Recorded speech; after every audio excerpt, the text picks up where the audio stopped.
Folks, the investigation into the death of 19-year-old Nolan Wells is ongoing, and increasing speculation online is focused on one of the families linked to the July 4th boating trip. Lee Cole, a judge on Mississippi's 16th Chancery Court, the stepmother of Warren Hudson, one of the white teens who accompanied Wells on the trip to Horn Island before he disappeared. Warren was interviewed by the Jackson County Sheriff's Department and cooperated fully.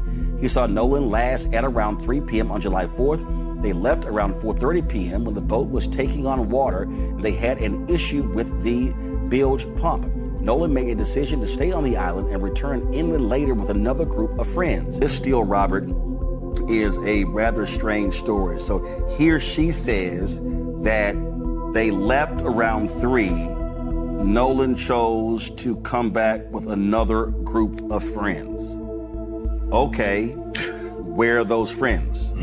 And also, we've seen the social media video. There were a lot of boats in that area. If y'all have the video, play it, where they recorded Nolan arguing with several white male teens. Didn't have his cell phone when he went missing. His parents, Christine and Elmore Wansley, now have the phone. Okay, Rebecca, for the life of me, I don't know any Gen Z that is not always with their phone. I'm Gen X. My phone's always with me. They are never not on my person. And so it's like, okay, so if he decided to stay back with another group of friends, he wouldn't have his phone? Why would his phone go back with the first group of friends? I think it's very unusual that a young person, any person, would be separated from their phone, especially if they were that far out, right? Folks, today in Chicago, the NAACP convention, civil rights attorney Ben Crump joined the family of Nolan Wells, where they laid out their findings of an independent autopsy that was done on the body of the 18-year-old here in Washington, D.C. As in the case with Nolan Wells, at the time of this report, this forensic pathologist does not know the condition of Nolan Wells. He did not know whether he was conscious or unconscious when he entered the water. He said that would be significant. He said he did not know whether he was forced into the water or unforced into the water. He said that would be significant. So he said the condition of Nolan Wells before he entered the water would be the crux of the matter. It would be of utmost importance to being able to determine a cause and manner of death. He said, definitive circumstances of death are required to determine the manner of death. For these reasons, this pathologist cannot rule out, and let me really call your attention to this. For these reasons, this pathologist cannot rule out if any intervening non-accidental factors contributed to or caused the death of Nolan Wells. Very open. He says, however, dissection of the back of the head during the layered posterior neck dissection revealed a 12 by 8 inch focal area of red discoloration in the deep soft tissues overlaying the occipital bone. And he talked about how he found red discoloration when he cut open into the back of his head towards the occipital bone, and he saw the red discoloration, and we actually saw the pictures of it. It's significant. You can't help but notice, why is this dark red here in the back of his head? And so he was important to note that in his report. He said the etiology of this finding is unclear. There are no lacerations of the overlaying skin nor fractures of the underlying skull. These findings are inconclusive for perimortem injury due to both the extensive decomposition and the absence of associated injuries. This finding, however, is significant enough to be highlighted in this preliminary report for further investigation.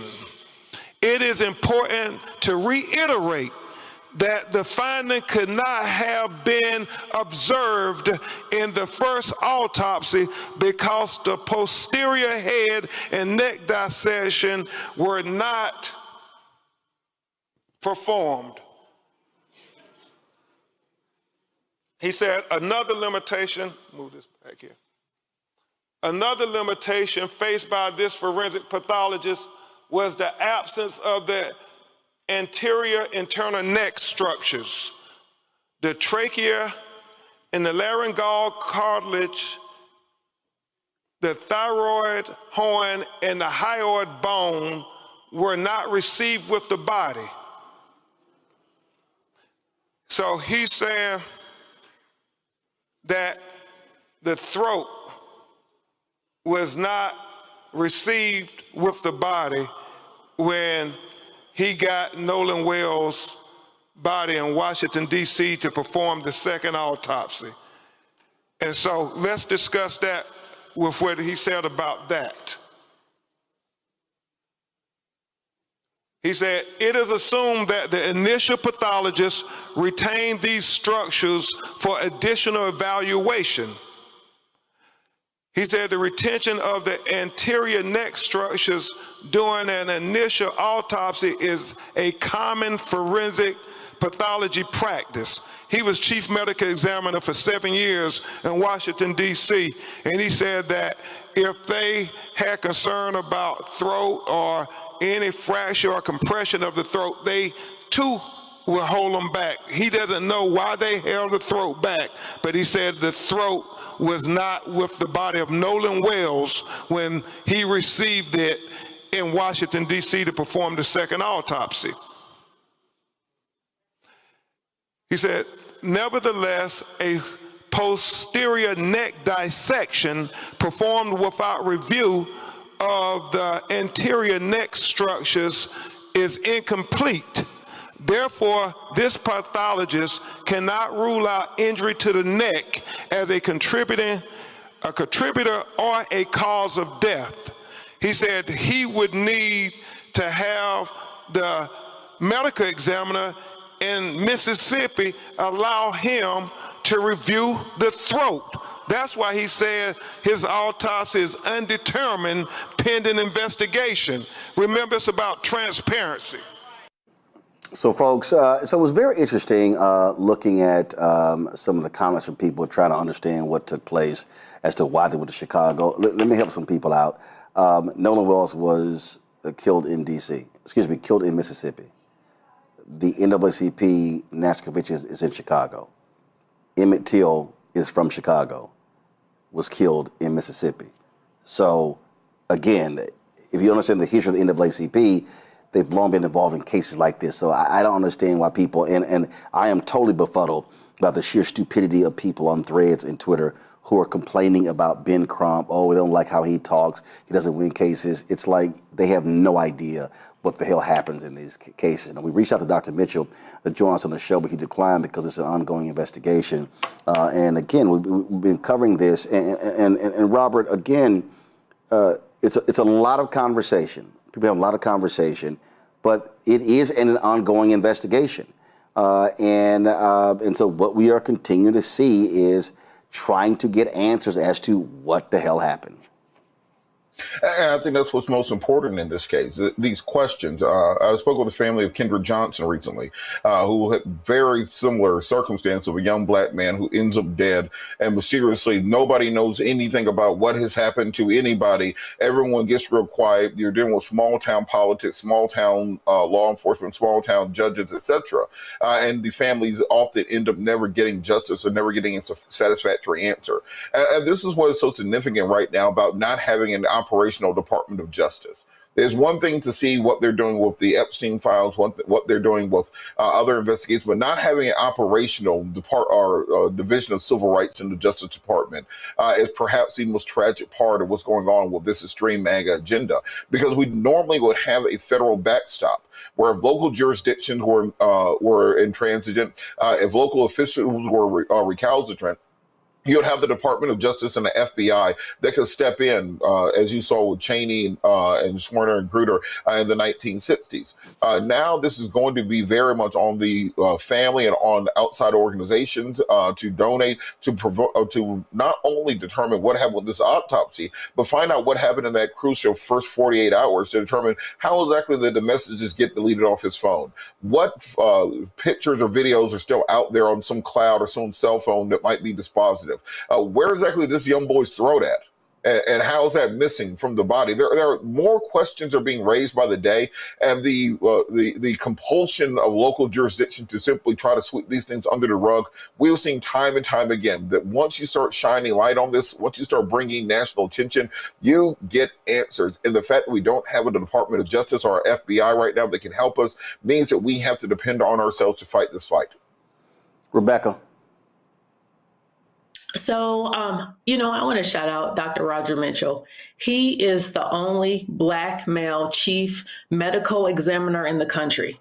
I'm going to say that again. He is the only Black male chief medical examiner in the country. And because of his scientific knowledge and because of his medical training, he has really pushed the envelope for civil rights and for making sure that Black and brown families, especially Black families, receive answers. That is the very reason why Nolan's body came here to DC, because this is where Dr. Roger Mitchell resides. And I think it's important to say that, because this is another reason why we need more Black people going into that particular profession. I've sat on panels with him where he's gone through the criminal legal system, and he's talked about deaths while people were incarcerated. And oftentimes he went into those prisons and he was able to conduct many of those autopsies to show that there's been systemic issues, especially towards Black people, Black men who are incarcerated and who die in custody. But that said, yes, Robert's right. There's so many questions that are left, even the question about the throat. I heard a medical doctor speak on it earlier, saying that sometimes if you're still doing an investigation, then certain body parts might not go to the second or third or to the subsequent medical examiner examining the body. However, Dr. Roger Mitchell did this examination, I think at least 10 days ago, and we've seen that this autopsy has been released. Mississippi has had it longer. So even if they were keeping the throat longer to continue to pursue additional investigation, why haven't that information been made public? Why hasn't that throat then been shipped to DC for Dr. Mitchell to complete his examination of the body? There's too many questions. And we know, and I know there are different, like I'm an attorney. I know there's many attorneys who are reluctant to provide a conclusion on this, and that's responsible.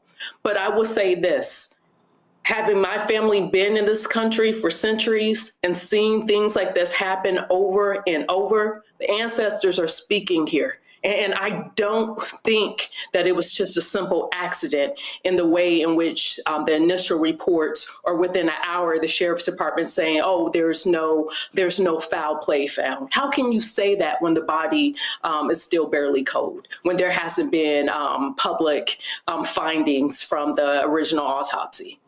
Derek?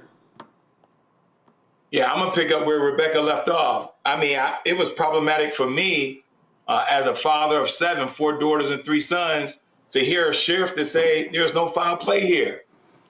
How is there no foul play? Because if the roles were reversed, Roland, if there was 3 young black men and 1 white boy, 4 went over and 3 came back. Their cell phones would have been confiscated. They would have been interrogated for hours on end. It would have been a thorough investigation from beginning to end. And so this has been problematic from the time the sheriff said there's no foul play.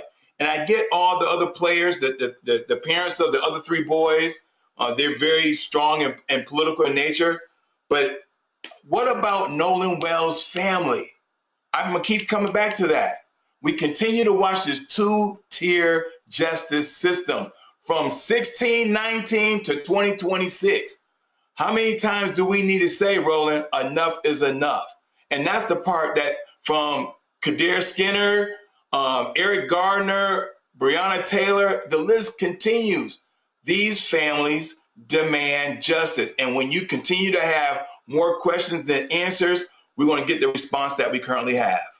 Indeed, indeed. Folks, we're going to continue to cover this story, give you the latest. And again, I need people to understand, there's a lot of conversation around this. We don't have much information. We don't have much information. So our objective is to give you real, credible information. So whatever's the latest, what's new, we'll actually have that for you. All right, folks, let me tell you about Chapter. Now, if you're on Medicare or about to be, the system is not set up to work for you. Too much fine print, too many plans, and too many people making money off of your confusion.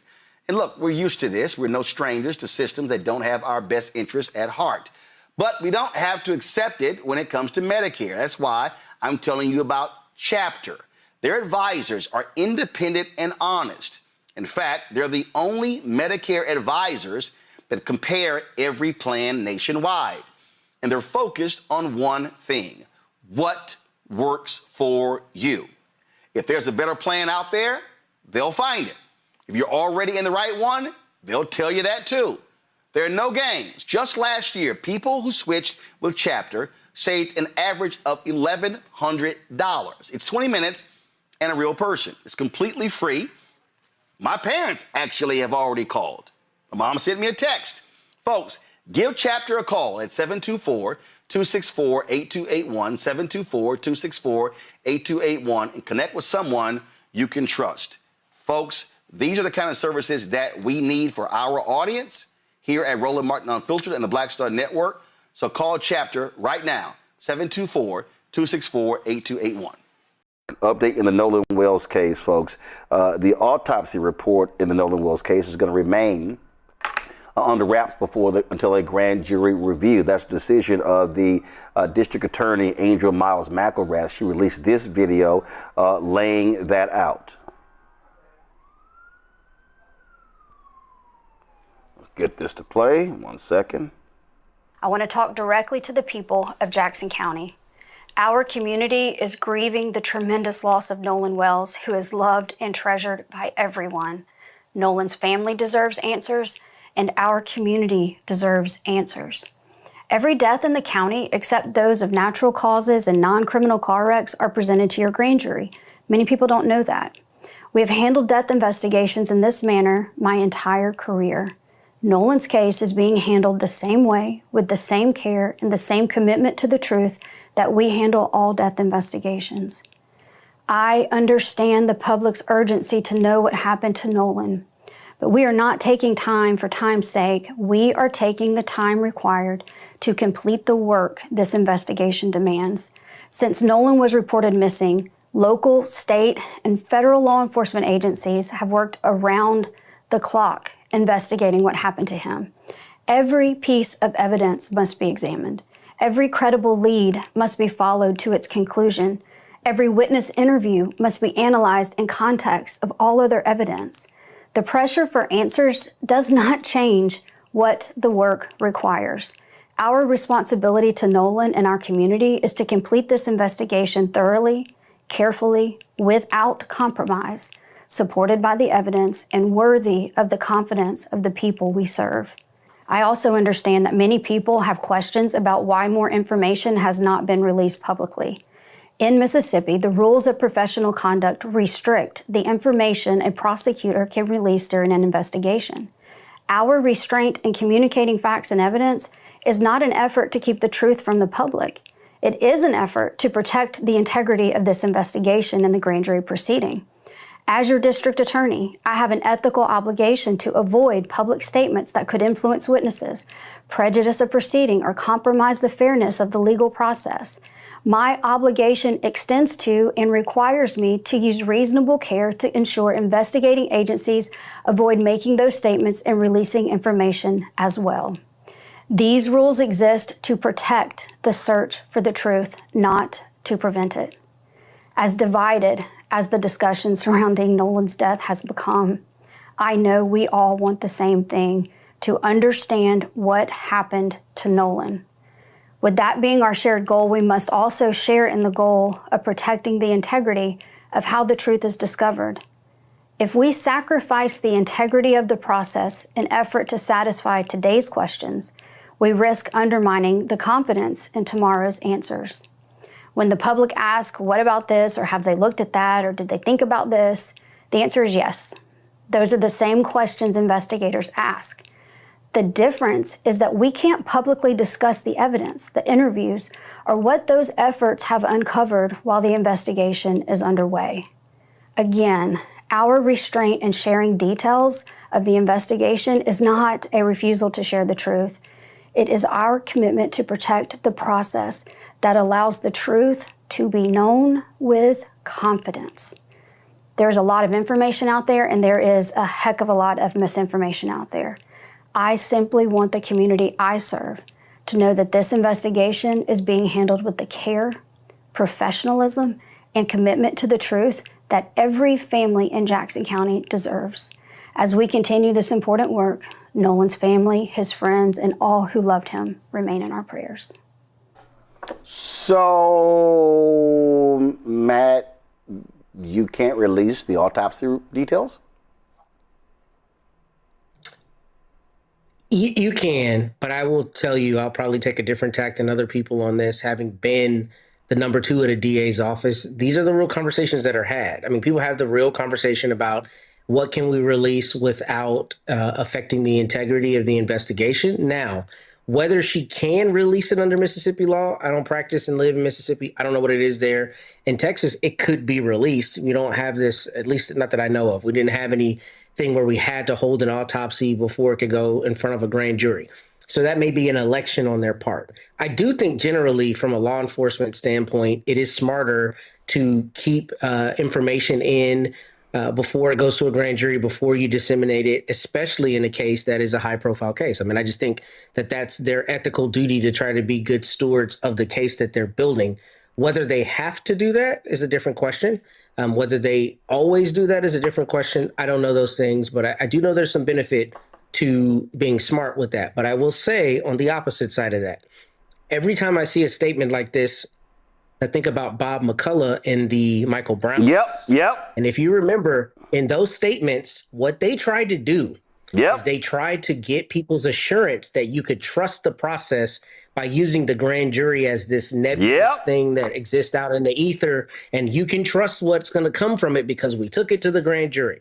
Now, I can't say what I ever did in front of a grand jury as a former prosecutor even, but I will tell you, at least in Texas, the only entity that has a right to go in front of the grand jury, like as a matter of course, is the prosecutor, not the other side. So what is said in a grand jury room? In fact, you might remember with Bob McCullough, they were frustrated. People were frustrated that they weren't actually endorsing a specific charge to the grand jury. They were asking the grand jury to see if they saw something, and then no indictment came for Darren Wilson from that. Now, I will concede, depending on the place that you are, I think sometimes the law is written that a grand jury should recommend a charge. So there's a legal, way to look at that in different regards. But the larger point is, I think sometimes prosecutors in high profile situations use the grand jury as a means of getting heat off themselves. And then if it comes down where there's no indictment, they can say, hey, we gave it to 12 people in the community. They looked at it. This is the mechanism for determining this. No blood on our hands. And I don't know that she's doing that here. I will say, I think this statement was more robust than a lot of times you see from prosecutors, at least explaining part of the law. But I also recognize that she's got her own interest, which is looking like she's handling this correctly and maybe re-election down the end of the, at the end of her term. And that calls into question what's actually going on behind the scenes. But I do think there is a valid time to keep information in, especially in a high profile case like this, especially where, there's going to be two contingents of people on both sides of however it comes down. There's going to be a group of people who are happy about the outcome and a group of people who are very unhappy about the outcome. And I think they want to control as much information going out at this point. So it makes sense to me logically, but I also think that there may be some space where they could totally release the autopsy without running afoul of the law, and maybe they're just choosing not to do that. Well, Candace, Matt decided to take your thunder. I was going to specifically ask you about that St. Louis case in terms of how they were like, well, we just took it to the grand jury and, they decided. I mean, this is giving me shades of that. And grand juries are sealed, right? So we don't know what that process is going to be. That will ultimately give us the decision after the grand jury process is complete. I think the other thing is that so far, they've released everything else. We've already had the police come to a conclusion that there was no foul play involved by like day or 2 or 3 after they found the body. We have information and audio and video and statements and people talking and press conferences. And now you want to stop at the autopsy?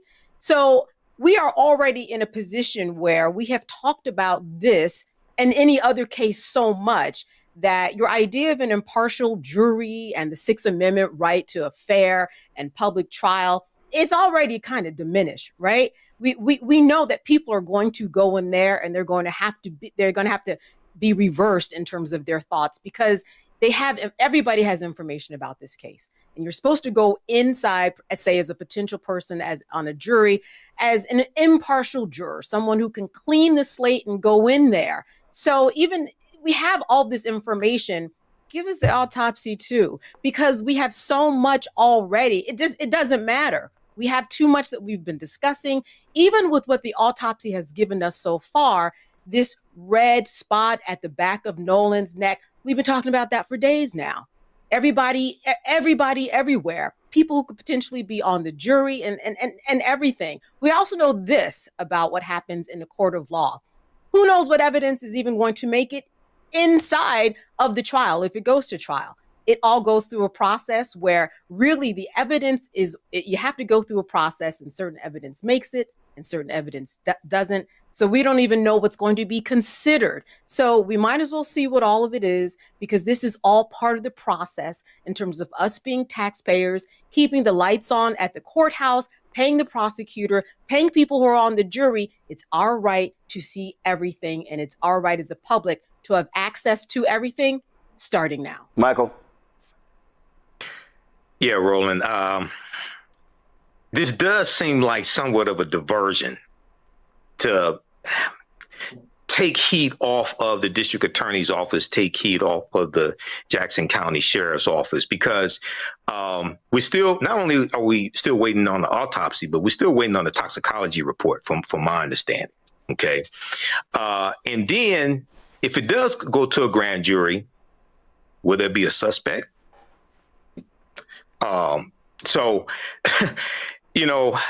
I don't know the law there in Mississippi, but I know in other cases, they would at least, like here in the state of Michigan, they would at least release what the finding of the autopsy was. Now, they may not have a big press conference, right, but they may say what the cause of death was based upon the autopsy.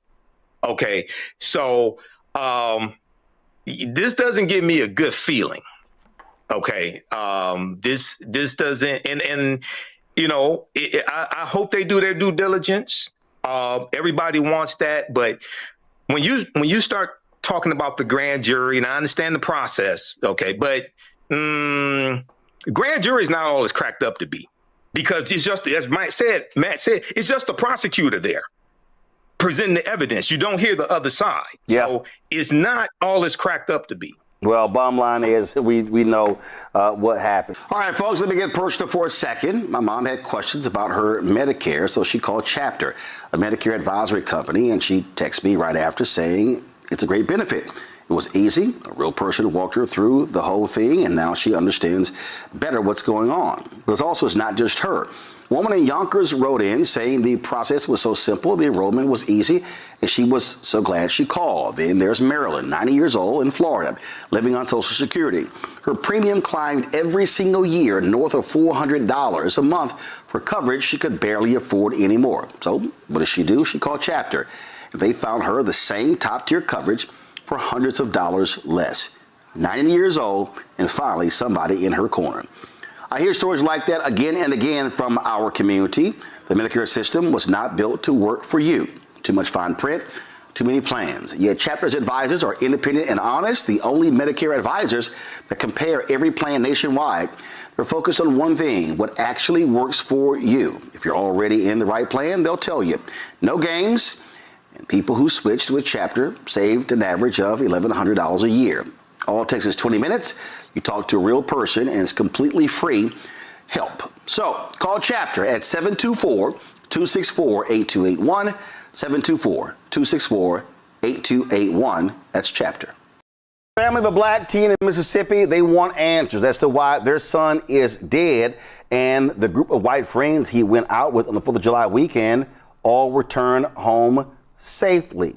A park ranger found the body of 18-year-old Nolan Wells on the coast of Horn Island on the Gulf Coast of Mississippi this morning. Nolan's mother, Christine Wansley, confirmed the finding of her son on Facebook, asking that everyone give her and her family time to grieve. Nolan was a recent graduate of Ocean Springs High School and a football player at Southwest Mississippi Community College. He was last seen with 3 of his friends on the island at around 3 p.m. local time on Saturday before he went missing. Authorities have not released details about what led to Nolan's disappearance. The circumstances surrounding his death remain under investigation. Now, what happened was his cell phone was found, but he was missing, and his friends could not articulate as to what happened. When did they last see him? And so, again, lots of questions are being raised here. The family sent out notices over the weekend. They were demanding for folks to assist them with finding their son. And again, no one could say what happened. And they kept asking the questions. Again, his friends, his white friends, they all came back. But Nolan actually died. He was his mother reported him missing late Saturday night. And the friends, of course, went out on a small boat for Independence Day. And he was, again, did not come home. And so, again, the question now begs, what happened? What happened? Did this happen on the boat? Were they on land? What's going on? I want to bring in my panel right now. Dr. Omi Kongo, being a senior professorial lecturer, School of International Service, American University, author of Lies About Black People, How to Combat Racist. He joins us from Washington, D.C. Thelma Anderson, creator of the Public Opinion Court, author, Shut Up and Prosecute, joining us from Dallas. Representative Jolanda Jones, Texas State Representative, lawyer out of Houston. Glad to have all 3 of you here. Lots of questions obviously are being raised here, Jolanda, what happened in this case.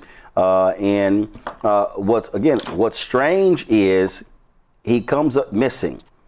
The other teams, okay, what information did they give? If you're going out, you kind of know what someone else is doing, unless they decide to just go off on their own. Mm-hmm. And that's why people are saying, what the hell? What the hell is going on? What took place here?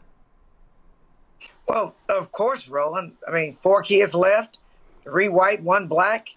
The black kid didn't come back with them. They were on a boat to get there. So when they were coming back, they knew he wasn't there. Why would you leave? Why wouldn't you go figure out what happened? And, it just doesn't smell right to me. But, so many black parents try to put their kids in a better situation, or so they think, and they put them with white people. I mean, and I don't want to say, I hate to say it, because we hear this story over and over and over again, and they don't know what happened. Of course they know what happened. So the police need to be interrogating them to find out what's going on and what happened to Nolan. And I pray for his mom. I pray for his family. Who would expect that their son would go away with quote unquote friends and not come back? And when he's found, he's dead. So I suspect that the time that the kids have been back without him, they've been coming up with the same story. I suspect their parents have probably already contacted lawyers and they're trying to CYA, you know what that means, cover their asses. But we hear this story over and over and over again. And Black people think that integration was great. It wasn't. In 2026, we see that a Black kid is not safe when he goes out with his white friends on an island. And I mean, I think Black parents need to pay attention. Again, we do not. Here's what. Again, this was a photo that was posted, and the family shared photos all over the weekend in terms of looking for him. So we don't know. So I don't care. We don't know. 1 second. We don't know. 1 second. Okay. 1 second. Okay. Okay. We do not know what happened. All we do know that at one point he was separated from his cell phone. They went to this island. They went to. Thelma was a remote island that was only accessible by boat. And so again, over the weekend, I saw a number of social media posts on Saturday, on Sunday, folks calling for national media to pay attention to this story. Again, speculation is one thing. Facts is another thing. And unfortunately for this family, they now have to bury their son after his body was found this morning. Well, all I'll say is one second, Jolanda, 1 second. Thelma, and I'm a Congo. Just hold on. Thelma, go ahead. What we do know is that this friendship with these young boys have been going on for years. We do know for a fact that they have been on the water several times with Nolan, and he's happened to make it back every single time. But this time, what we do know is there's a timeline. The timeline starts around 3 p.m. when there was a allegation that they could not locate him. There was another timeline that said around 4 p.m. they were still trying to actively search for him. But there's another allegation that around 7 p.m., that's when it was notified to the parents after they made it back with his phone. So in the interim, if those allegations are true based on the timeline, what was going on in the interim of those 3 hours? What I can tell you is that they have lost valuable evidence at this point, because what we did see is those young men on that boat drinking underage, which is a crime in the state of Mississippi.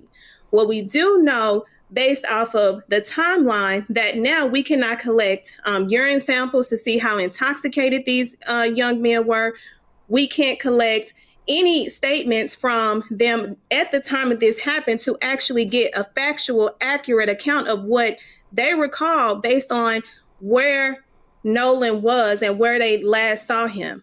So now it's going to be upon the parents to get independent everything. They need their own civil rights attorney. They need their own trial advocate. They need their own ME expert. An independent autopsy done, not with the state solely, because it's too many questions that need to be answered. They're going to need a forensic phone specialist in order to determine what was going on with them phones, who made contact, who was talked to after the fact.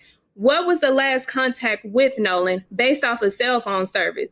It's going to be a lot, but it's some valuable time that has been lost. But what we can say for a fact is that they've been out on that water before with Nolan, and he's made it back every single time. But so this time. This is Omekongo. This is from Capital B.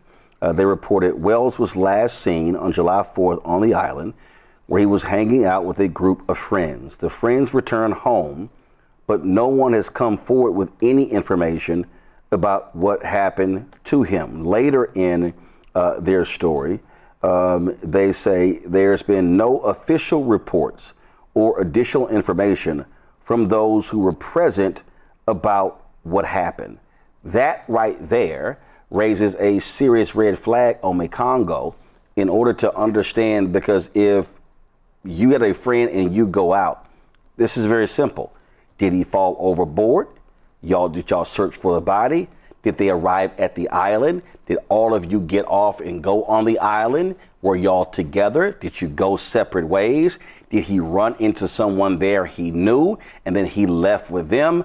All those are the kind of questions that those friends are going to have to answer to authorities.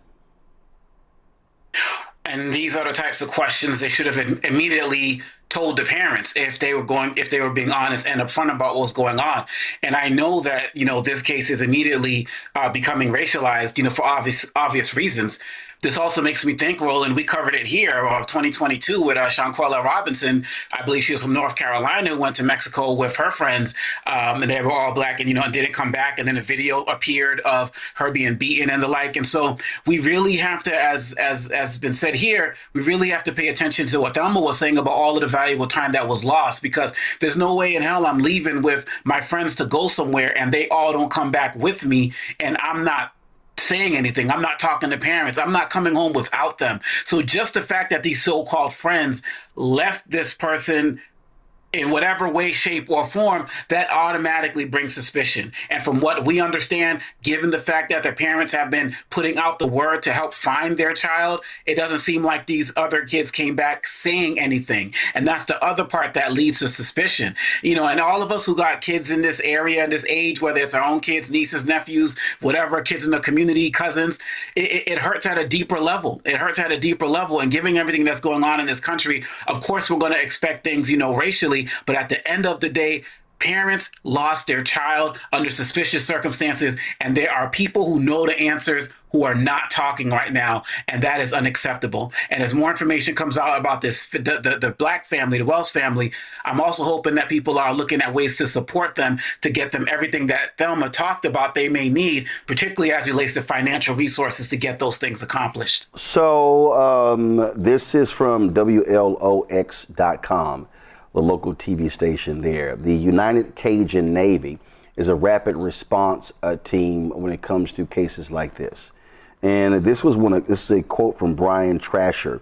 He said, there were some people that thought he might have wandered off to the middle of the island, maybe into that lake. We'd sent people up there today, and if he was barefoot, there's no way he made it up there.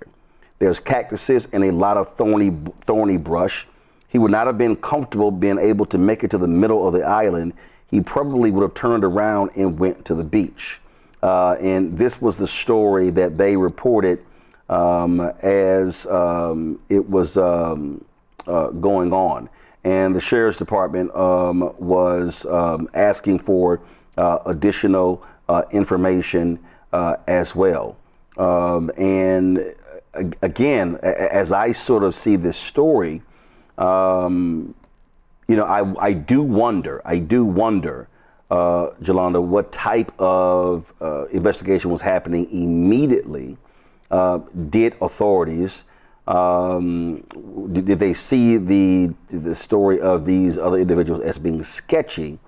Because if you look at that description, you're going to this remote island. To that point, if you're barefoot or whatever, you're not walking around the island.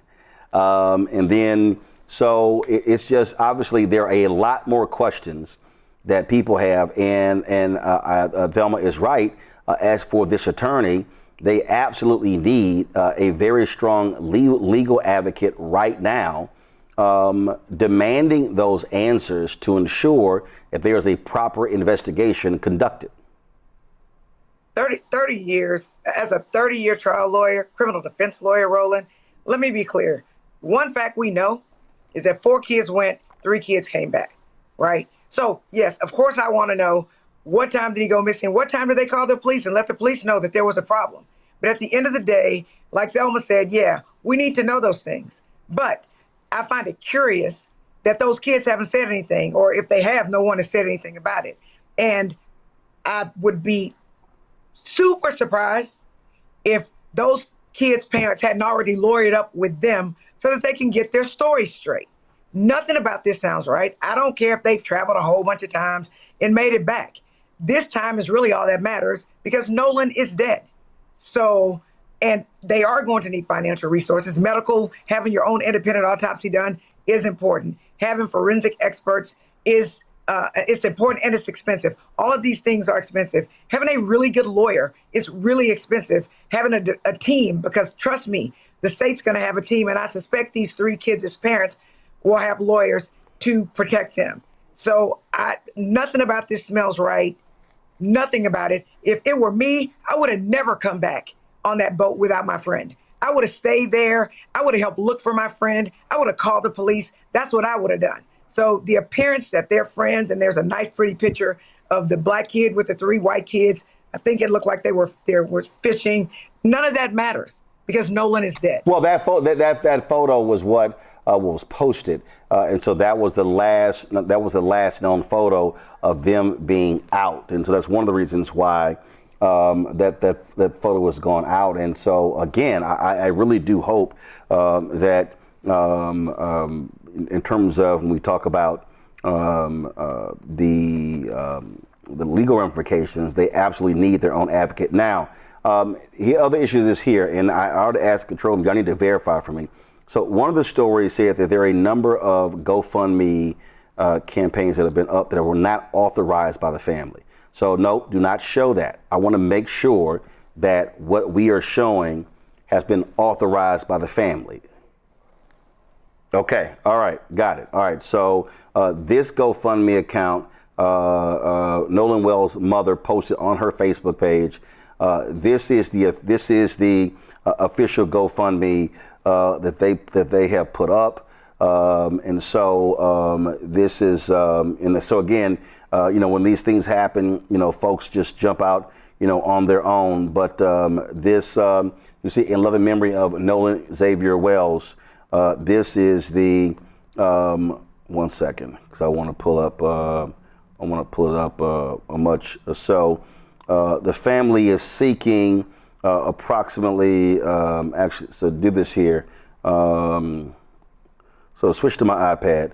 So the family is seeking, as you see right here, $12,000. They're going to need more than that. I can tell you that right now. So far, $2,513, 30 donations has been raised. So if you're interested, what you do is, so just so you know, this is what the page looks like, in loving memory of Nolan Xavier Wells. And so that's what you should be, that just so you know. And it's right here, Alea Dennis is, you see the information right here as well. So just so you know, you have the correct information in terms of if you want to support this family, and you see all the information right here. All right, folks. All right, folks, let me tell you about Chapter. Now, if you're in Medicare or about to be, the system is not set up to work for you. Too much fine print, too many plans, and too many people making money off of your confusion. And look, we're used to this. We're no strangers to systems that don't have our best interests at heart. But we don't have to accept it when it comes to Medicare. That's why I'm telling you about Chapter. Their advisors are independent and honest. In fact, they're the only Medicare advisors that compare every plan nationwide. And they're focused on one thing: what works for you. If there's a better plan out there, they'll find it. If you're already in the right one, they'll tell you that too. There are no games. Just last year, people who switched with Chapter saved an average of $1,100. It's 20 minutes and a real person. It's completely free. My parents actually have already called. My mom sent me a text. Folks, give Chapter a call at 724-264-8281, 724-264-8281, and connect with someone you can trust. Folks, these are the kind of services that we need for our audience here at Roland Martin Unfiltered and the Black Star Network. So call Chapter right now, 724-264-8281. Folks, the investigation into the death of 19-year-old Nolan Wells is ongoing, and increasing speculation online is focused on one of the families linked to the July 4th boating trip. Ashley Cole, a judge on Mississippi's 16th Chancery Court, and the stepmother of Warren Hudson, one of the white teens who accompanied Wells on the trip to Horn Island before he disappeared, issued a public statement after deactivating her Facebook account in response to the growing rumors about her family. Yeah. This is what she wrote. Our family, along with the community, grieves the loss of Nolan Wells. Our thoughts and prayers are with Nolan's family. Our son, Warren, loved Nolan dearly. Unfortunately, I feel that it is appropriate for our family to dispel some rumors with facts based upon the social media attention that is being diverted away from the Wells family and their loss. Yes, I deactivated my Facebook. Given the very heightened emotional state of social media right now, I fear for the safety of my child and my children. My husband and I have 6 children, and we covet their privacy. We do not believe it is appropriate for our minor children's photographs to be circulated throughout the internet, presenting potential threats to their safety. I graduated high school with Christine Wells Wansley. We are from the same community. I have the utmost respect for her and all of the Wells family. We mourn the loss of Nolan with them. Our prayers have been and will continue to be with them. My husband and I were not at Hone Island at any point on the 4th of July. No one in our family is trying in any way to impede with the investigation by law enforcement or to otherwise hamper the family and law enforcement's quest for answers. Warren was interviewed by the Jackson County Sheriff's Department and cooperated fully. He saw Nolan last at around 3 p.m. on July 4th. They left around 4:30 p.m. when the boat was taking on water and they had an issue with the bilge pump. Nolan made a decision to stay on the island and return inland later with another group of friends. Yes, I am a judge. I also value transparency. I apologize if anyone was offended that I deleted my social media. There were no nefarious motivations in my deleting my social media. Social media has a lot of positives, but a whole lot of negatives. We live in a world of clickbaiting, sad but true. My family is hopeful that this information will help to redirect the attention to the Wells family, their grief, and their need for our community support. Folks, Nolan's family is waiting on the results of an independent autopsy that is actually being performed, according to attorney Ben Crump. This still, Robert, is a rather strange story. So here she says that they left around 3. Nolan chose to come back with another group of friends. Okay, where are those friends? And also, we've seen the social media video. There were a lot of boats in that area. If y'all have the video, play it, where they recorded Nolan arguing with several white male teens. Yeah, well, I think the issue that many people have, and to the judge's statement on social media that it has both positive and negatives, one of the positives is it makes it very hard for people to bullshit you. In 20, 30 years ago, something happens, you have to take someone's word for it. But in 2026, there's GPS location on nearly every phone. Any Gen Z is recording 24 hours a day, 7 days a week. There's a live stream. It's not just what people saw or what people said. It is about what is recorded. And I think one of the important things is going to be is police have already, anybody who watches First 48 knows that that initial period of time is what is important. Police should have interviewed every single one of those teens that were there. They should have subpoenaed the cell phones of all individuals involved to make sure they not just that they had all video, but no videos were being deleted. We will probably never know how many different angles of what happened are recorded, and we probably don't have the ability to track those things down at this point in time. But to the judge's statement, she's only making things worse. She's only making things seem as if there's a bigger cover-up going on. I've had the same 5 best friends since freshman year of college. It's been 24 years. We've all been friends. I know where all of them are at any given time. And if one goes missing for any period of time, we will all come together like the Avengers to make sure I'm usually the person missing. But with that, this idea that nobody saw anything, nobody has any concept of what happens, I think is very unsettling to most people. And now there's a social media trend happening called Check on Your Brothers, where black men are literally walking up to black men who are the only black kids or black dudes in their social circle and just checking in with them to make sure they are okay and make sure they know that they are seen, that they're looked out for. And if anything happens, you have a brother around here who can help out. And I think it's important for us to reform this sense of community, this ability to communicate, because we've seen this happen too many times in recent years to the point that we can no longer say it's just a coincidence that so many times there's a group of people and the only black person is one who ends up dead. Here's why I'm confused, Rebecca. This is a News Nation story as they were looking for him. It says, Wells didn't have his cell phone when he went missing. His parents, Christine and Elmore Wansley, now have the phone. Okay, Rebecca, for the life of me, I don't know any Gen Z that is not always with their phone. I'm Gen X. My phone's always with me. They are never not on my person.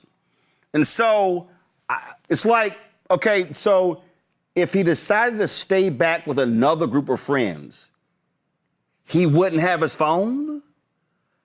Why would his phone go back with the first group of friends? That judge should have kept her mouth closed, because here's the other thing. In addition to how we know how people are with phones, especially 18-year-olds, especially teenagers, we know that phone is basically glued to their hand. Like they do literally do everything in life with their phone. They go to sleep with the phone in their hand. They shower with the phone in their hand. They go to school with the phone in their hand. Unfortunately, they be driving with the phone in their hand. Here's the other thing that we also know. If your child does not come back, and it's now getting dark, guess what's happening? Not only is that parent or those parents, those guardians calling law enforcement, they're also calling the parents and the kids that their child was with. So you mean to tell me, this is what my assumption is, you mean to tell me that a mother is calling around trying to figure out where her son is, but no one calls the police? You mean to tell me that they're telling their parents, presumably maybe this judge's kid or stepson or whoever the kid is in relationship to the judge, what they would say, oh, well, we left him because he said he'll figure out his way back. But, oh, we also have his phone. So you mean to tell me within these households, there wasn't conversations that happened that evening before the police was called by Nolan's mother? Like, none of that even makes sense. And so for her to even put together these words, like actually type these words and then post these words, she's a judge. And I know some of these judges aren't properly vetted, but come on.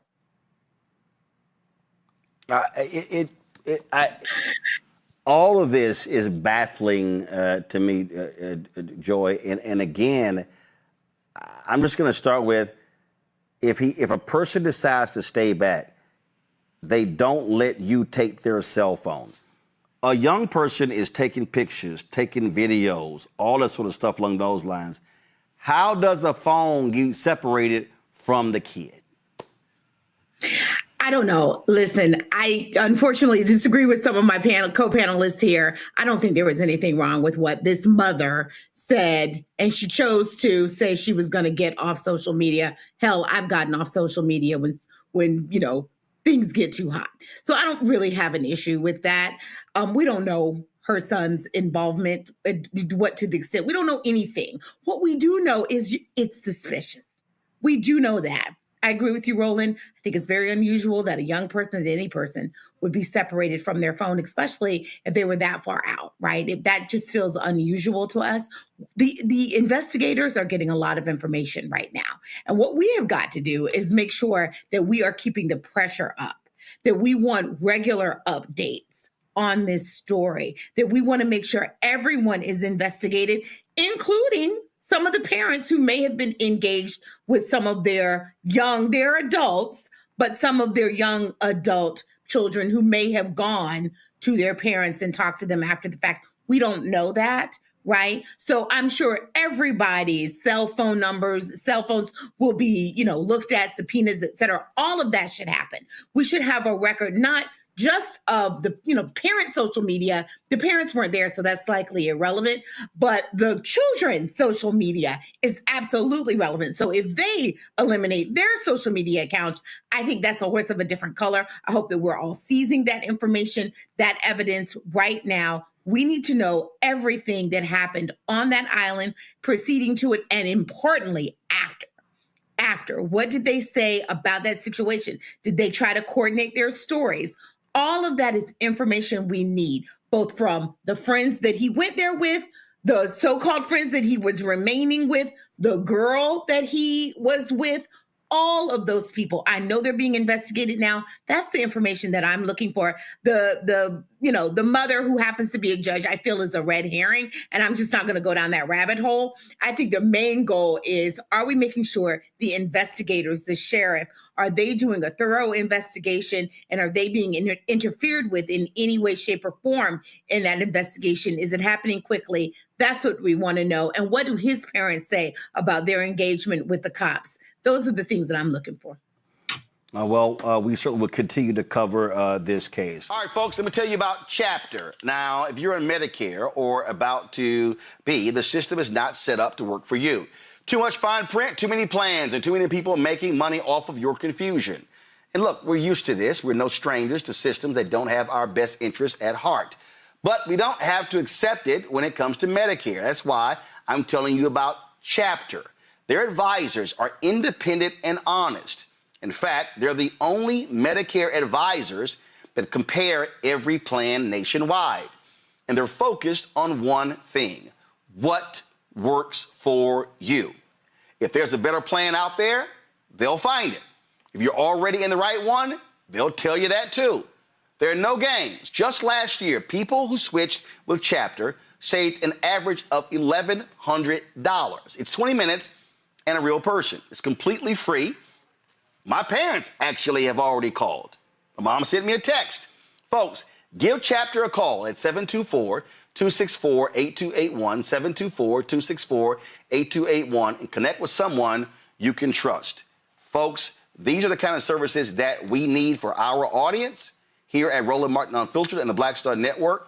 So call Chapter right now, 724-264-8281. As his family awaits the autopsy results, the independent autopsy results, speculation of what happened to the 18-year-old grows. Brian Trasher from the United Cajun Navy, a volunteer organization that assisted in the search for Nolan, told CBS News he was flying a plane over Horn Island when Nolan's body was found. Trasher said that with all the crowds in the water that day, he finds it hard to believe no one would have noticed a distressed swimmer. Yeah, I was told that there was a boat he thought he was going to get on that was leaving and that he might have been trying to swim to it. The only problem I have with that story is that if the people in the boat knew he was trying to swim to it and they saw him getting carried off with the current, they would have known about it. They would have been able to react to it. Not only that, even if that wasn't the case, if he went into the water at all and became distressed, it was so crowded that day that it seems hard to believe that nobody would have noticed a distressed swimmer in the water. So again, it's a story I was told. There's a lot of reasons why I question it. What I do know is that he went out there with a number of boys that has been his regular friend group since he was young. They were ready to leave at about 3 o'clock. They told him it's time to go. I was told he had started talking to a young lady and he wanted to hang back and keep talking to her, and that he would believe that he could get another ride. Now, some people have been criticizing, saying, "Oh, you never leave your friend." Well, technically they didn't leave him. He requested to stay behind. And if you know anything about how, these barrier islands are and how they're used recreationally, people go out there on one boat, they might come back on another boat. Like it's almost like a community ferry system, because not everybody has a boat, and you might jump on with another group of friends, whatnot. What we have to find out is, after his friends left, who was Nolan in contact with? Who did he believe he was supposed to get a ride back with? Did that boat give him a ride? Did he get on any boat? How did he end up in the water? Did he wade into the water on his own? Did he get on a boat and fall off? That's what we have to find out. On those particular islands, you're not allowed to camp out or be there after dark. And so the rangers, as it gets to be sunset, they start running around looking for, if there's still any boaters or people out there saying, "Hey guys, it's time to go home." So I would not think that Nolan was just wandering around the island when it got dark. My instinct tells me that he got off the island, either tried to swim off or got off on a boat and somehow ended up in the water. But because of the Rangers' presence, I don't think it's likely that he just spent the night on the island or was there after dark. Again, we'll wait for the autopsy results. Folks, we continue to seek answers into the mysterious death of Nolan Wells, the 18-year-old African-American who was found dead in Mississippi after he went out boating with a group of white friends on July 4th. Independent autopsy is being done on his body. The Mississippi officials say they continue this investigation.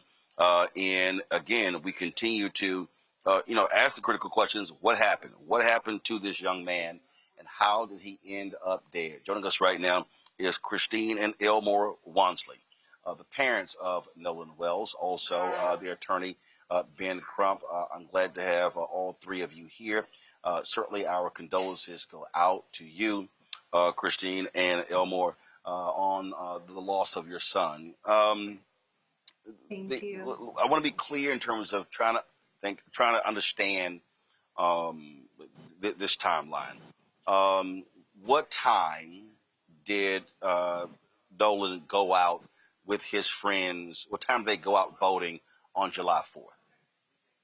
So that was sometime in the morning. I don't have the exact time.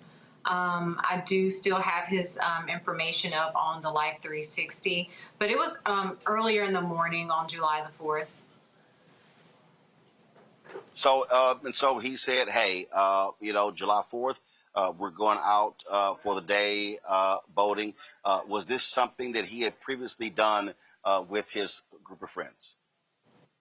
Yes, it was, and there was no issues, and my son came home. So did he indicate for you what time they're going to be coming back?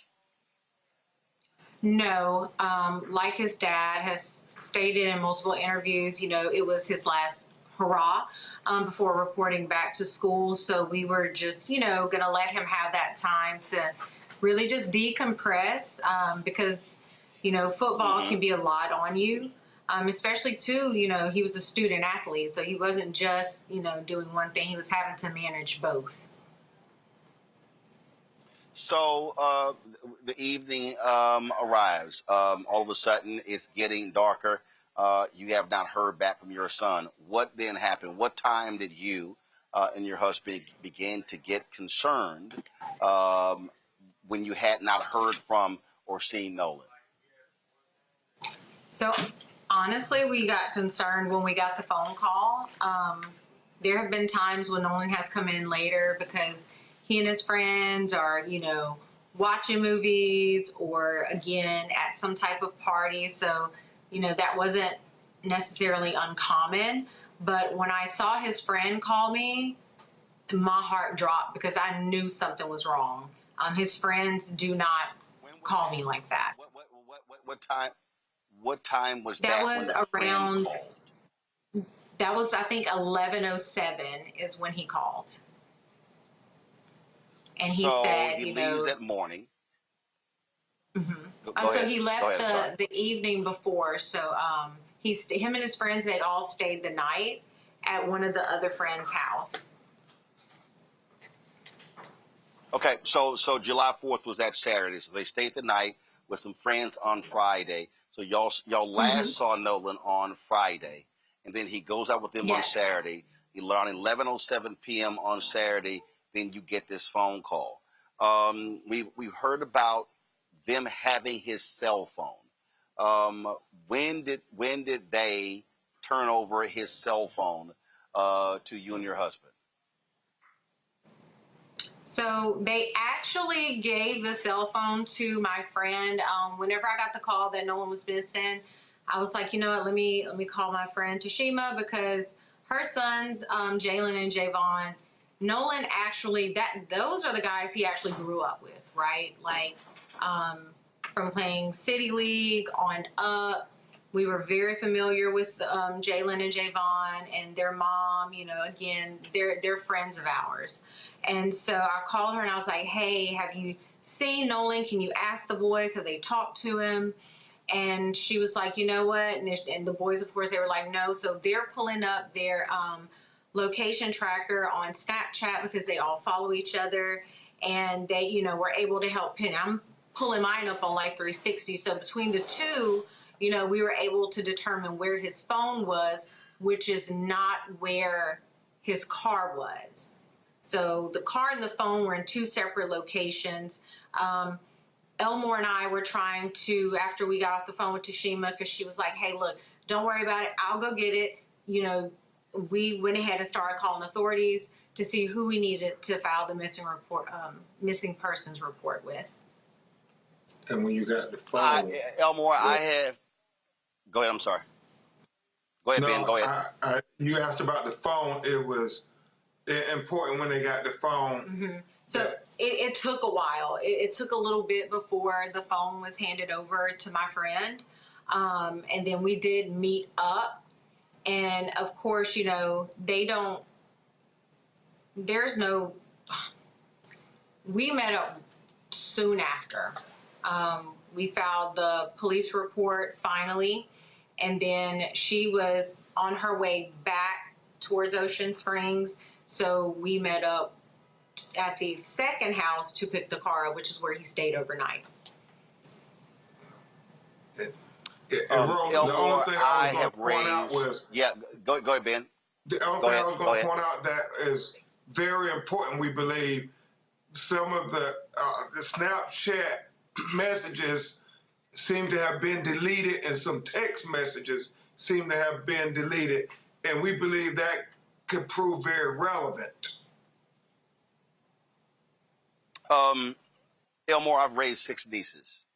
And first got nieces when they were as early as a year and a half and raised them all the way through. They were, even now, my twin nieces, and they're 22 years old. I don't know many kids today who they're never without these. And did that cause you suspicion that, and when you think about your son, was his phone always with him? Was he always on his phone? Was he always using his phone? Yes. You talked about, Christine, you talked about the life tracker. I would assume, just like my nieces, his hand was attached to the phone. Yes. All the time. His hand was attached to his phone all the time. His hand and his phone was always in my face messing with me. So he wouldn't go nowhere without that phone. He wouldn't give someone else his phone and go off a whole nother way. It just wasn't in his character. We didn't raise him like that. For him to not stay with the people that he came with. We taught him that, like, if you go with someone, you stay with them. You go with them, you leave with them. You don't go off. You don't split from the group chasing a girl. There's girls back where you at. There's girls everywhere. So she's not the only one. You can find another girl. So I constantly drilled in his head to always stay with the group. Always just be mindful of your surroundings. And you know, all of the kids, really. I constantly had those conversations with him until it's like he got, and I could tell he was getting tired of, Dad, you're nagging, but I kept saying, son, one day you're gonna thank me for me nagging you like this, because you're gonna say, Dad was right. And when that day comes, I want you to pick that same phone up and call me and tell me I'm right.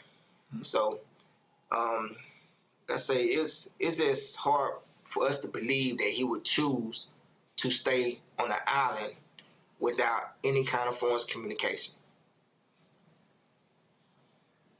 And see, that's the thing that jumps out at me. Again, knowing how young folks are today, if he says, okay, I'm gonna go with somebody else, they don't leave this. They don't, like, hey, be sure, give me my bag, make sure I have my phone, and being, that's what immediately jumps out, that he's separated from his phone. It takes so long for his parents to be notified. And then when you said it appears as if some items have been deleted, obviously people don't realize text messages cannot be deleted permanently. Have you already communicated with the cell phone company to be able to pull those records? Yes, we are reaching out to experts to try to not only retrieve the deleted Snapchats, but the deleted messages, because we know on the video rolling that's been circulating all around the internet, we know there was some kind of argument where you heard Nolan saying, "Give me my freaking phone. What are you freaking doing?" And then for him to not come back, but his three friends who were in the boat with him all come back with his phone, and he comes back a couple of days later on the shore dead. It doesn't add up, and it makes it hard for the sheriff to say, "Well, there's no foul play that we found." Well, that's foul play there. When you're talking about an argument over a phone, and then they take his phone and leave him on an island, it makes you scratch your head and say, this isn't adding up.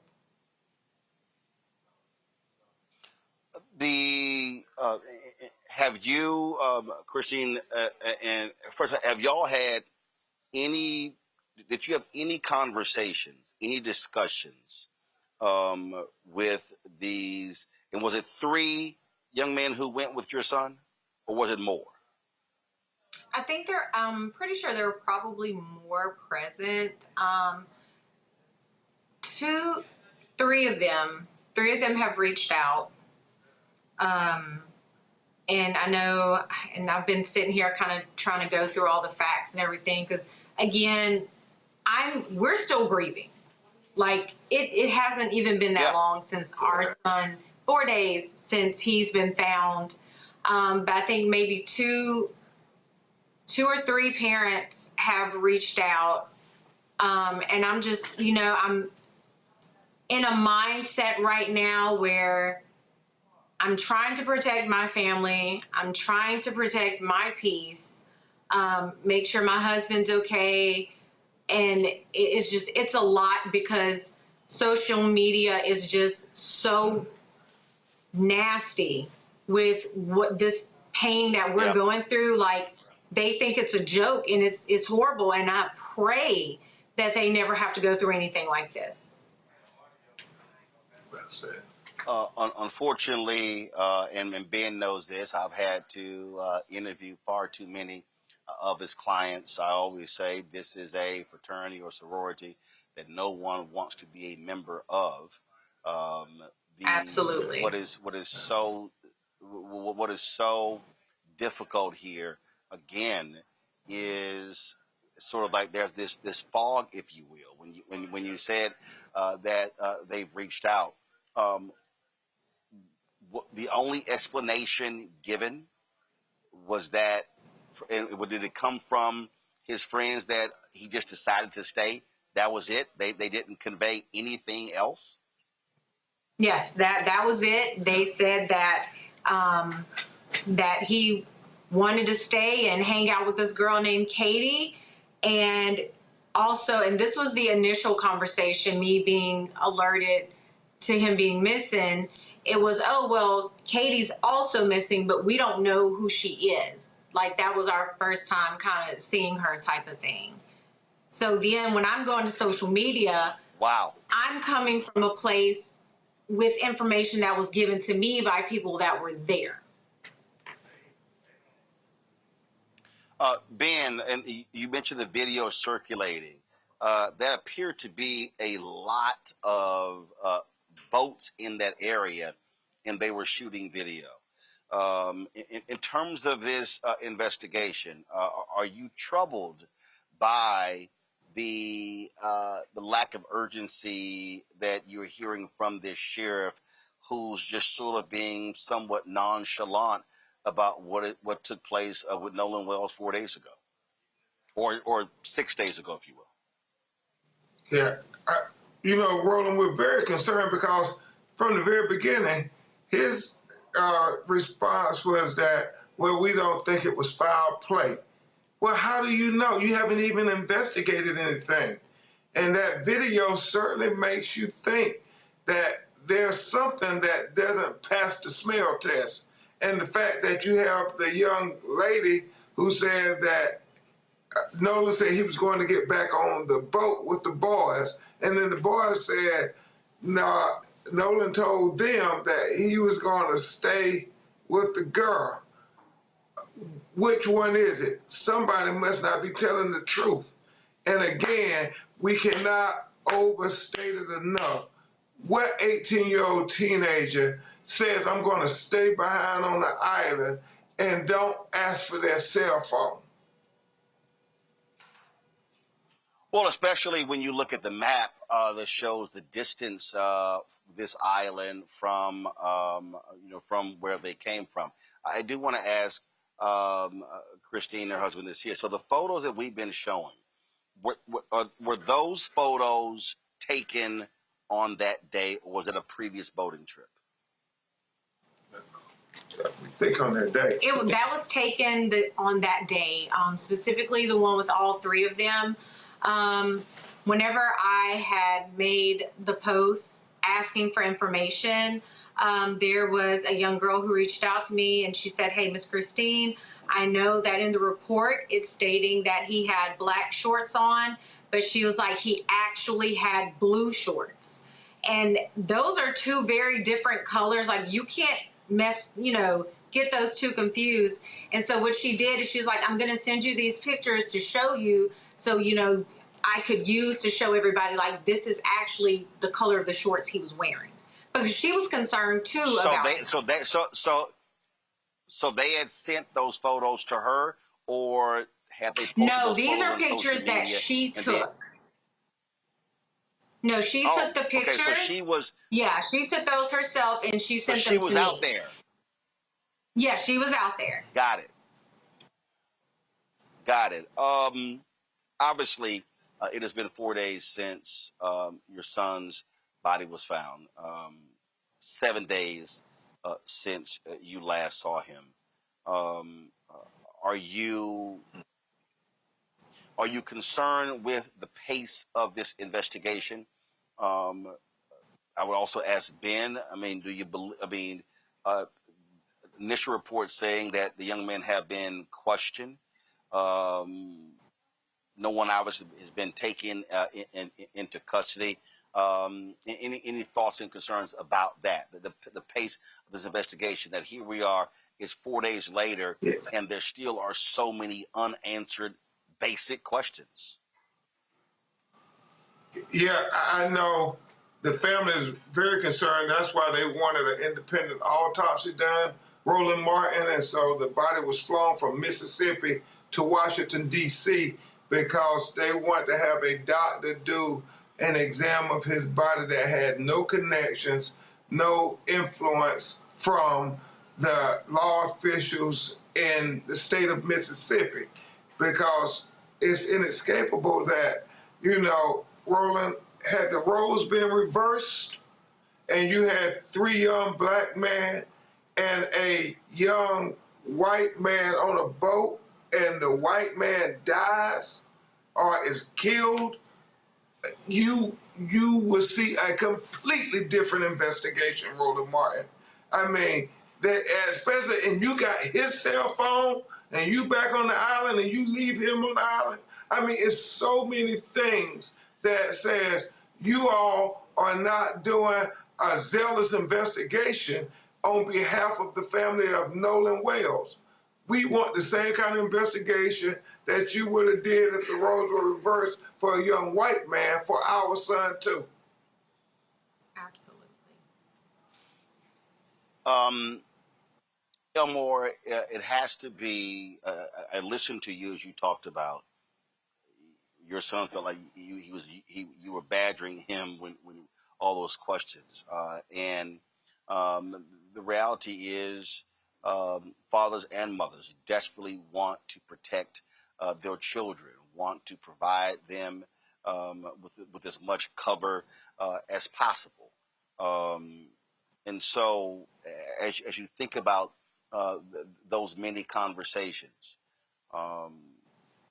you absolutely believe that you gave your son so much information that you don't believe for a second that he would decide on a whim just to make some crazy decision and just go off with some other people. He had no idea, didn't know who they were at all. I believe I gave my son, like I said, enough information to not do that. He had too much at stake. He had a plan for his life. He knew what he wanted to do. He knew what he had to do coming up that following Monday, which was get down to business so he can get on with his life and get his future started. So for someone to tell me that Nolan decided to stay on the island to chase a girl, I do not believe you. No one is going to get me to believe that, not one bit. No, I can't believe that because he wasn't raised like that. I had him super focused on what he wanted to do. He was finally buying into what I was talking about as far as sports and business and really taking it serious and understanding that if he wanted it, he had to put in the work. Just a couple of questions left. Christine, you talked about how nasty folks are on social media. It has to be extremely painful and difficult for you and your husband to see people who you don't know, who don't know you, who don't know your son, question you allowing him to be around white teens, questioning how you raised your son. What I would say to that is the amount of love and support that we've received from our local community, people outside of our community, and even his friends, it's a testament to his character. It's a testament to us as parents. And this is the thing. I would never, and my husband the same, we would never tell our child, any of our children, you are not allowed to associate with this person over here because of the color of their skin or because this person over here is purple. Absolutely not. And just the way Nolan's heart was, he was a friend to everybody. Like his heart was that big. So I don't care. Because at the end of the day, I know we did everything we could as parents, raised our children as best as we could. We have always told them to be kind, caring, and respectful to others, no matter who they were. And that's the way we were raised. So if anyone has an issue with that, then that seems like that's a you problem, not a us problem. Ben, final question for you. Have you gotten any indication? First of all, Ben, who's leading this investigation? Is it the sheriff or is it the Mississippi Bureau of Investigation? I think at this time it's still the sheriff because the sheriff is the one who's making the statements. The sheriff in Jackson County, Mississippi.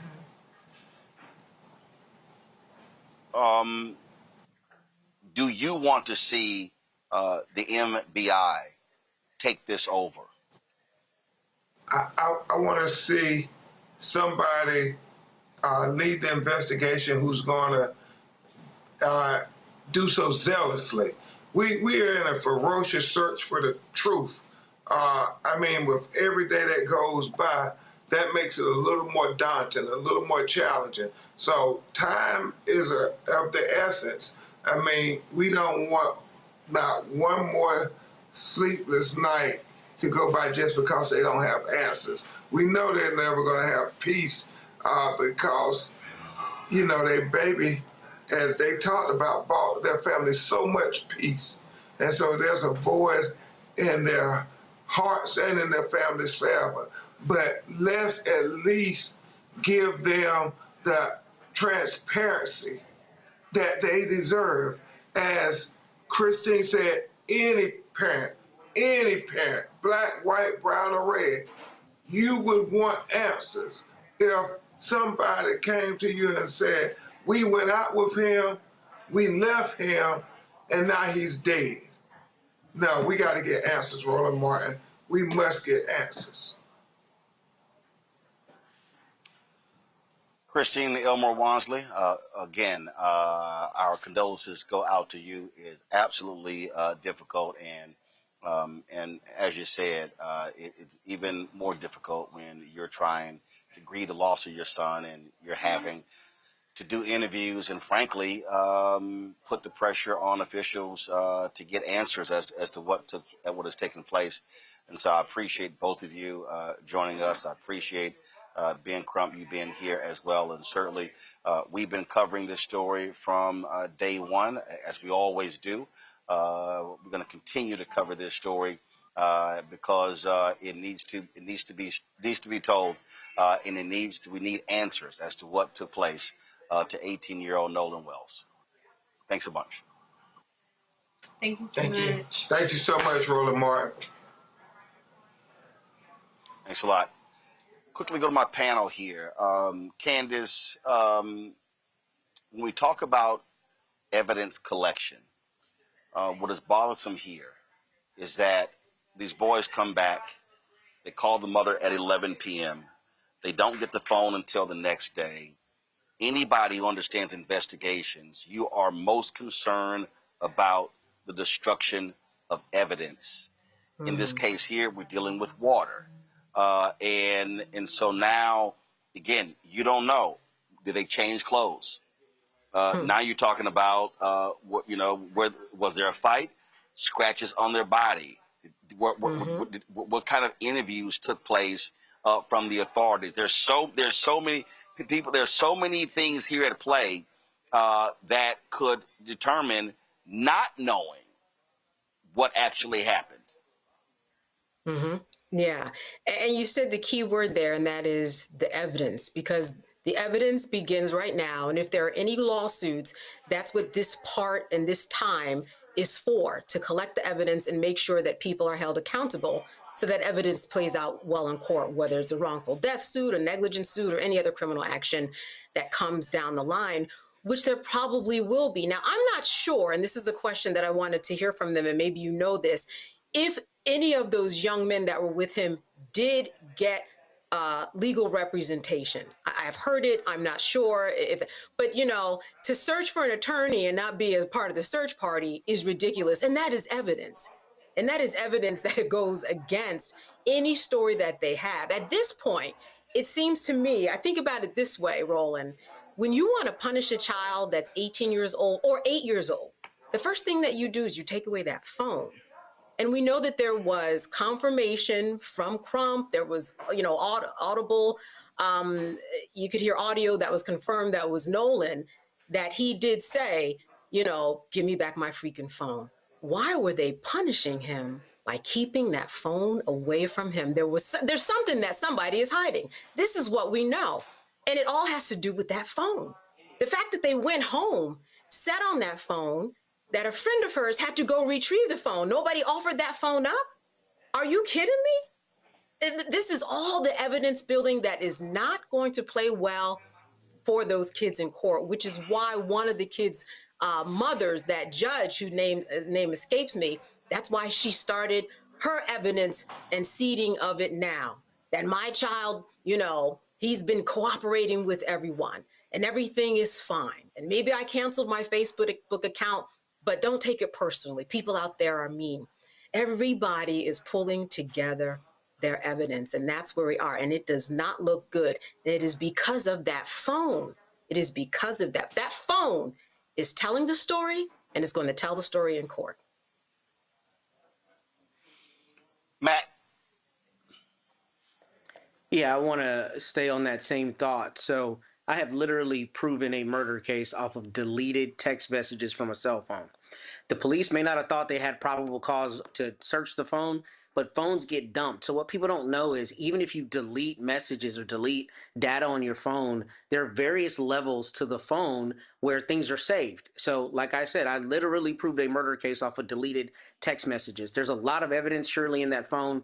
And there are a couple things I don't understand in this case. The first thing I don't understand is if you have a video that's contemporaneous with their time on the island with Nolan, and they come back with his phone and he's protesting them having his phone, you have a theft. So how you don't issue an arrest warrant immediately for the theft, how you don't decide to dump the phone, how you don't send an exigency search warrant to Snapchat, to social media, to the phone provider. I mean, they do that all the time. When somebody's missing and they have reason to believe there's been foul play, the police routinely do that, and the phone companies and other providers have a means whereby they can get them information in an exigent circumstance. Here, on the 4th of July, this young man goes missing. The family realizes he's missing. It seems to me the police had a number of things they could have done to truly investigate this and preserve that evidence.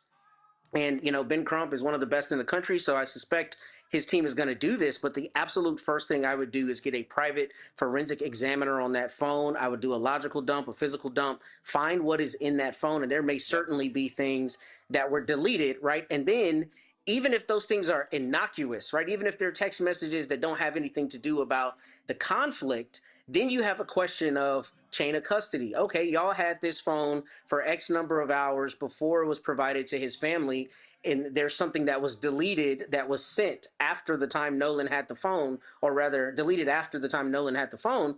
It stands to reason you got tampering with evidence. So maybe, you know, this is something the Mississippi Bureau of Investigation will have to get into, but police officers do these things routinely, and I think what this might be is a situation where they want to take the path of least resistance and assume there's no foul play, despite the fact that they had incontrovertible evidence that this young man was not only in a conflict, but that they had expensive property of his, which they would normally call a theft. So how they didn't go down that road, I don't understand. Hopefully Ben and his team are able to develop some of that, and that evidence has been preserved despite presumably someone trying to delete it or otherwise obscure it.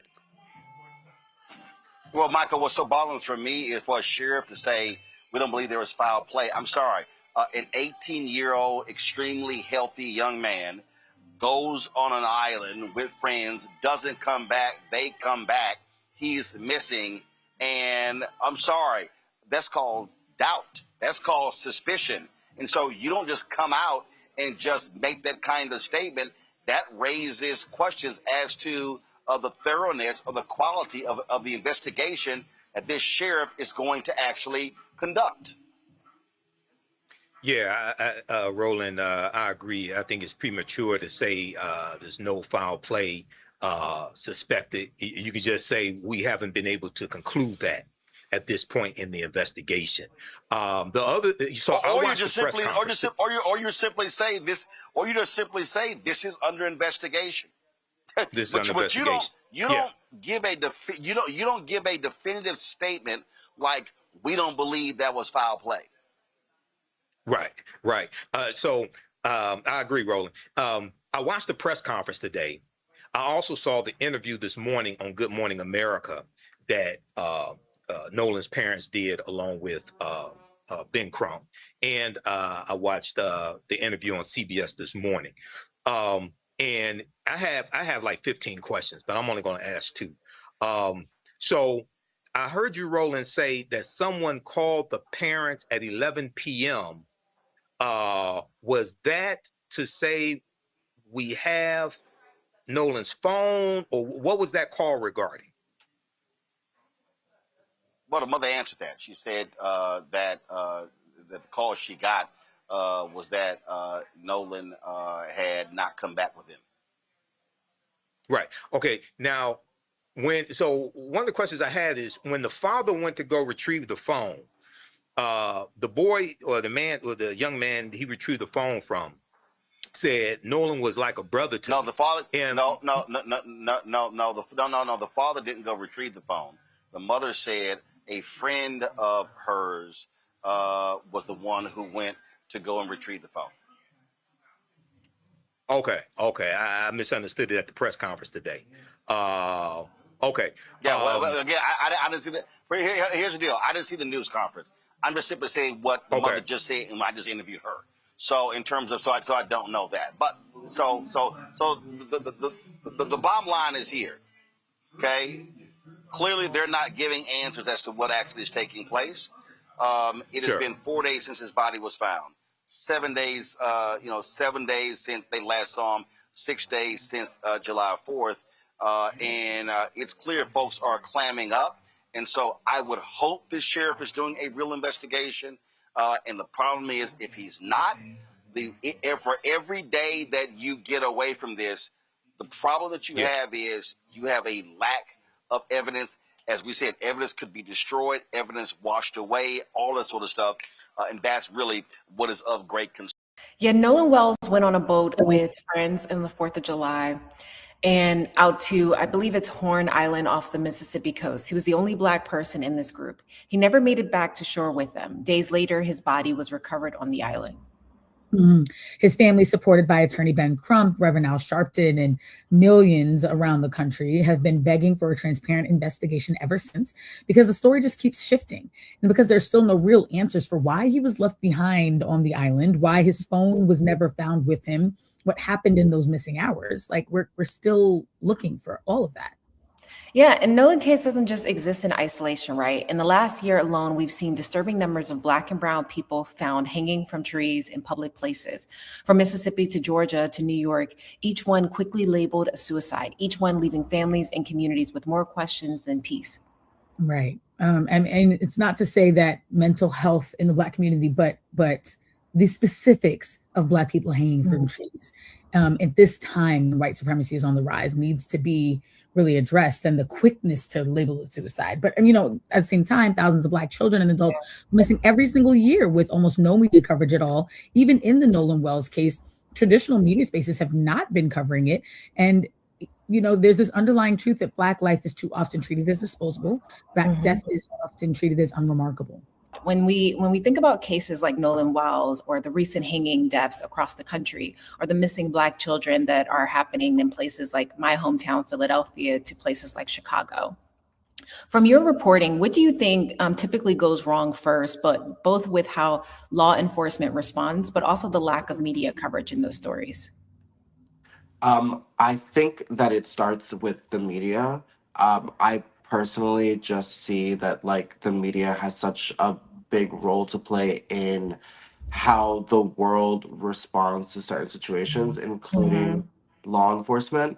And so I do believe that a lack of media coverage is what leads even local law enforcement to not take cases seriously. And then that delay leads to families never getting answers for what happened to their loved ones. I did a Substack essay when Nolan Wells was first reported missing about the lack of media coverage to his story, and I spotlighted how this situation, if there's anything to learn from it, proves how much local news really matters, because it is small local newsrooms that make stories like this catch fire so that there can be some sort of fight for justice, for answers. And there's one case that always sticks with me of this young 22-year-old Black woman who disappeared at 8 months pregnant and was never found. This was February 2024. And that sticks with me because I just can't imagine her family and going, from the joy and excitement of welcoming a new life into the family to losing that, as well as the young woman that you were raising. I felt so badly for her father. And so with a case like that, I'm like, how do we never, it's been 2.5 years, how do we never figure out what happened? Yeah. So the cases like that are just devastating to me. Yeah. And I think, to your point, it's because there's no closure, but it's also just after so long, you really found nothing. And I think it begs the question of just what are these law enforcement agencies doing, and what resources are they actually lobbying? And sometimes I do wonder if our expectations are skewed because of the true crime television, and we think that investigators are investing more energy across the board. But just for families who are going through this in real time, what does an actual, thorough, trustworthy investigation look like? What should that look like versus what they actually get? I think what families actually get is what we're seeing happen with Nolan Wells in the age of digital media, is when someone first goes missing. Like I know last night there was a young Black girl who was reported missing near Knoxville, Tennessee. Yeah. And that is what families have to do immediately is turn to social media. And what happens is either social media ignores it or the polar opposite is that it becomes this like frenzy of like misinformation because everyone is now there's too many cooks in the kitchen and everyone is trying to play a part and typically that only happens with stories that the internet deems juicy enough to care about, unfortunately. And so I think what needs to happen is that these investigations need to stay local and they need to be hyper focused on real information. I just think there has to be a middle ground before we get to social media. I know that it's really important in the early stages, but I think we need to. I don't know what everyone's opinion is about in regard to law enforcement, but I think that if we're going to turn to law enforcement, I think we need to have some sort of trust in those systems. Otherwise, I'm not sure why we turn to them. I think we should start working on an alternative to finding our loved ones when they get lost. No, But absolutely. Because as this someone who is, is not an expert in missing persons cases, right? These are yeah. stories that I cover and I see, but so many of them have the same end result. So I can't tell you from my own perspective what a good investigation should look like, but I can point out where they go wrong. And it's typically when the family loses control of the story and it becomes a narrative that everyone else is running with. Yeah, no, that's so true. I feel like the hundreds that we've seen reported online, like in our flag through like social media posts, I can only imagine the ones that don't make it to social media because their families are just not sophisticated enough to post it online, right? Or that their story, to your point, isn't juicy enough for folks to care about it or for it to gain traction. And I think that's one of the most frustrating things about stories like Nolan, because imagine if the family hadn't said anything and they just took the word of his friends as that they left him on an island randomly, which I don't know any friends, my friends wouldn't do that. But the inconsistencies, the disparities that we continue to see in regards to the timeline or the red flags, right, that are coming from these young people's stories or the stories of the attorneys. What have been some of the disparities or the red flags that you've seen in the timeline in your own reporting so far? I think because there's been so many updates, I say, because they're coming from people and sources that we can't 100% verify. Yeah. It's become very muddied. And so I know that last night CBS released a report where they used GPS data that was given to them by a official department in Mississippi that has to do with the waters down there, you know, how boats travel. Forgetting the name of that agency, but they provided them with the GPS data of how that boat moved. And so they confirmed, you know, the boat left Ocean Springs at 9:56 a.m. They arrived at the island at 11:10 a.m. They left the island at 4:31 p.m. That data does verify what the group of, you know, young men are saying about what time they left the island. I'm curious to know how they're going to prove that Nolan was not on that boat.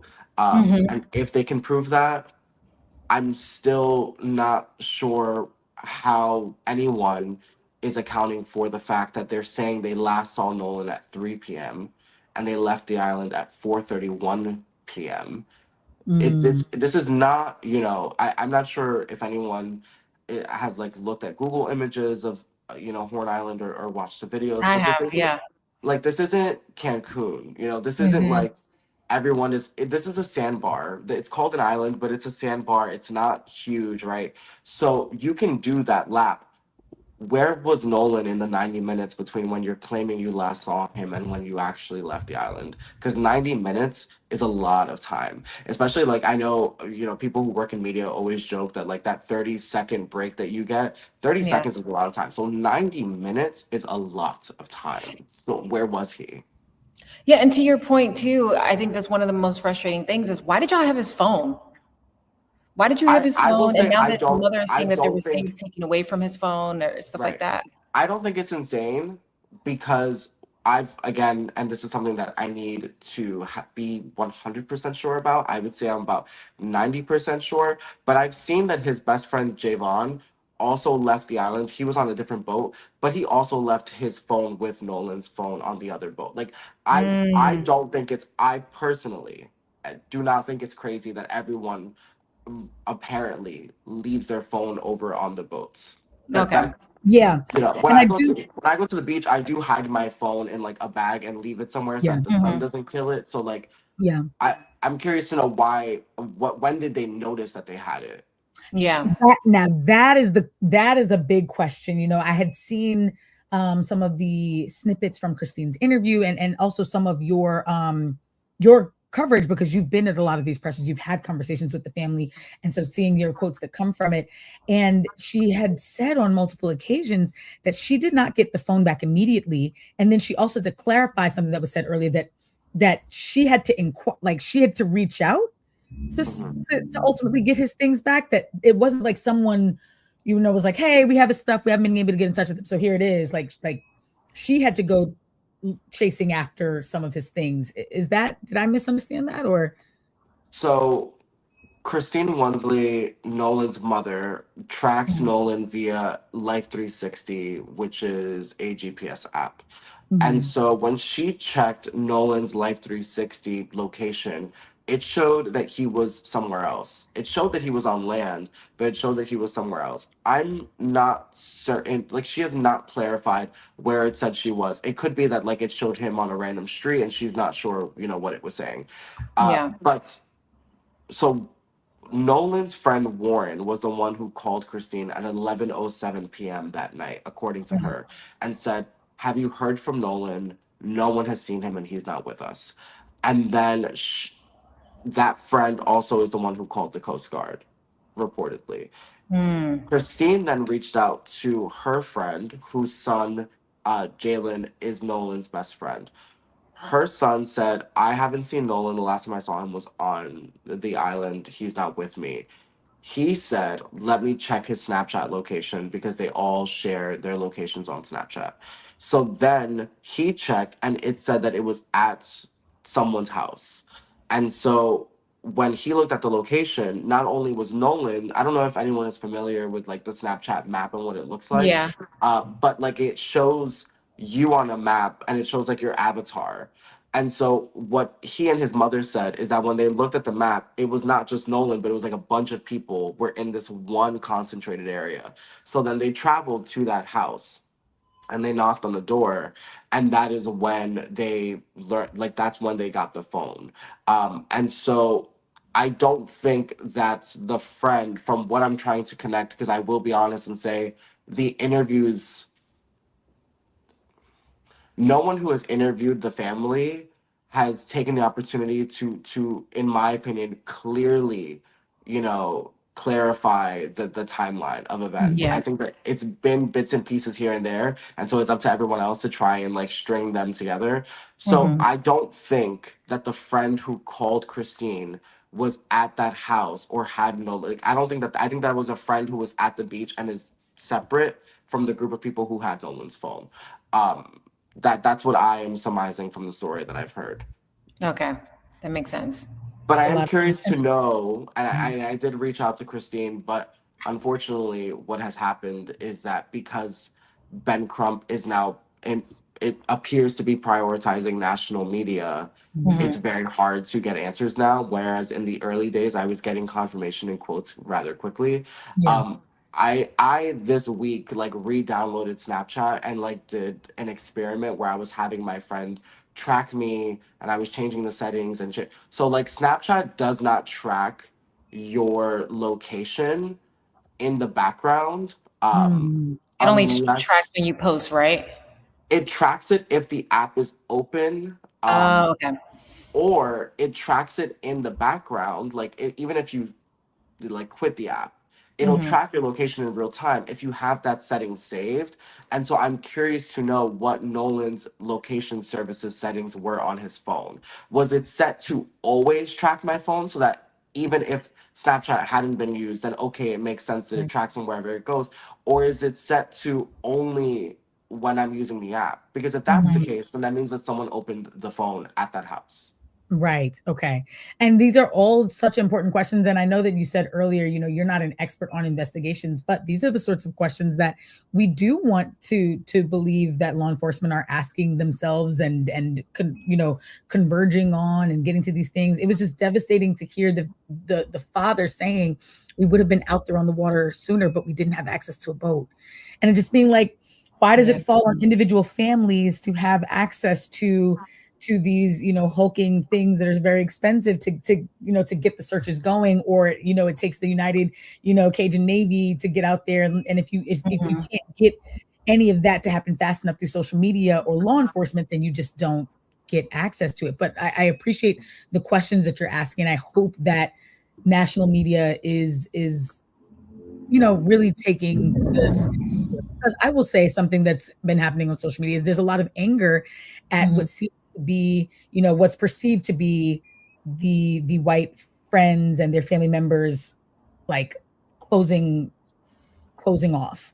And that could be just a perception and social media running with, but there's this perception of like people are not working with the investigation, and so now the family has to get a separate autopsy and they have to do their own things with other. Yeah, it's like why in your social media accounts, why isn't the response to think of how can I be supportive in the family, getting clarity so that way our community can move forward and like being able to mourn him versus like this investigation. And is that something that you feel like from your interviews, you're like, oh, that's blown up on social media? Do you feel like there is a closing of ranks? I think that it is a result of social media. And I was talking to someone this week. I'm going to Mississippi tomorrow. And I am trying to get as close to Nolan Wells' inner circle as I possibly can. But I'm also going to visit Horn Island, and I'm going to visit the dock where the boat, because now we have like the location of where the boat came and went from. And so I want to see what businesses around there have cameras. Does the marina have cameras anywhere nearby? I'm sure that these are questions that the police are already asking, but I want to see it for myself. But the issue is, I was talking to a journalist friend of mine, and I was sort of venting about this case because I told them, social media from the moment that this story hit the internet immediately started finding these people and tagging them. And what I told my audience is outrage is completely warranted in cases like this. It is expected and it is fair for all of us to be angry that a young Black boy is gone and to want answers for that. But like using my platform, I'm not sharing anything that's speculative because I do not want to, no one should be trying to create outrage. And unfortunately, social media incentivizes it. But another thing that I have an issue with is that the way that people immediately accuse these people of wrongdoing and insinuated that that they are suspects, right? And that was before Nolan's body was even recovered. So that was before people even knew for certain that he was dead. It's not surprising that people, especially like white boys with resources and families, who come from money, it's not surprising that they were like, yeah, we're gonna disappear now. And so what makes it hard is that as a journalist, these are people that you would typically be able to reach out to.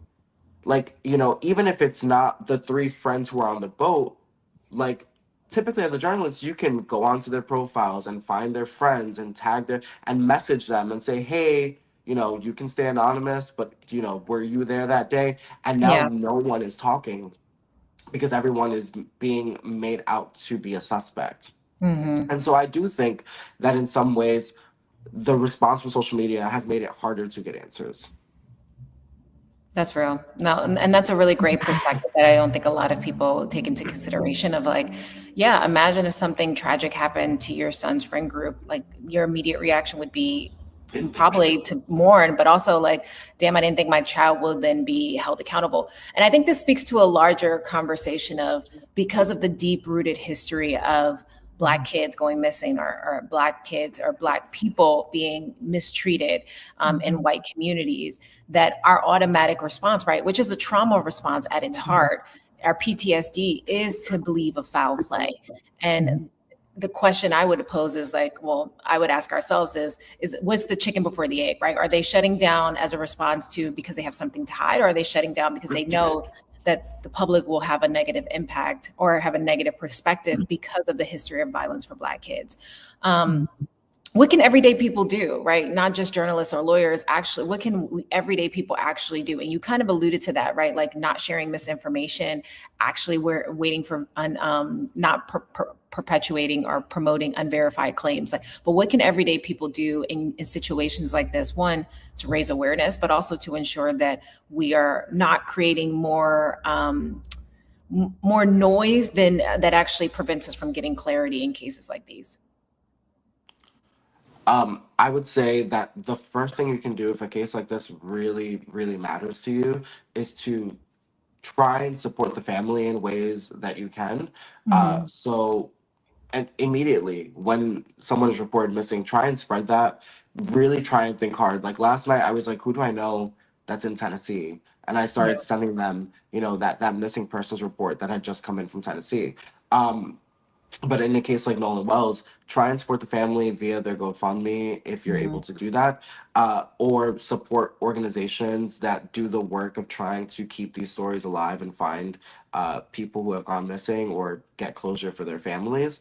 But I think the most important thing to do, and I feel like this is kind of like it won't come across as like a very this won't feel like a brilliant answer, but I think that people really need to start thinking about the ways that their engagement online is capital and spend it wisely.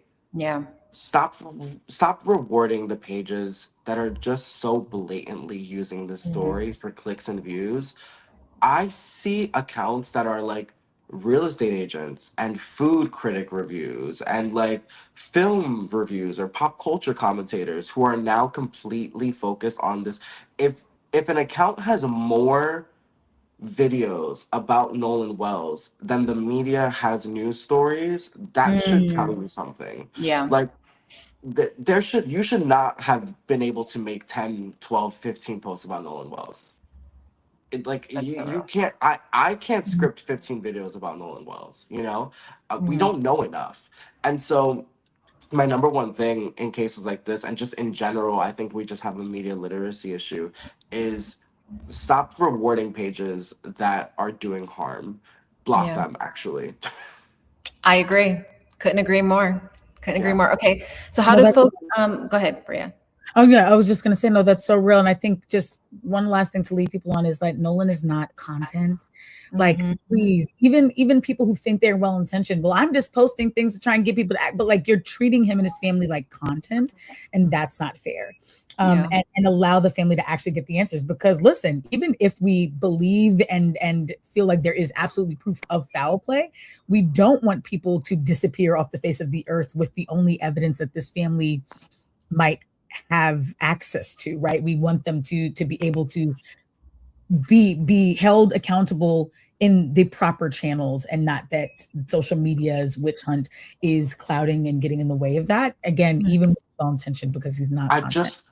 I really want people to remember that like Nolan Wells' mom, first of all, is so sweet and like so brave and strong. Her resilience is remarkable.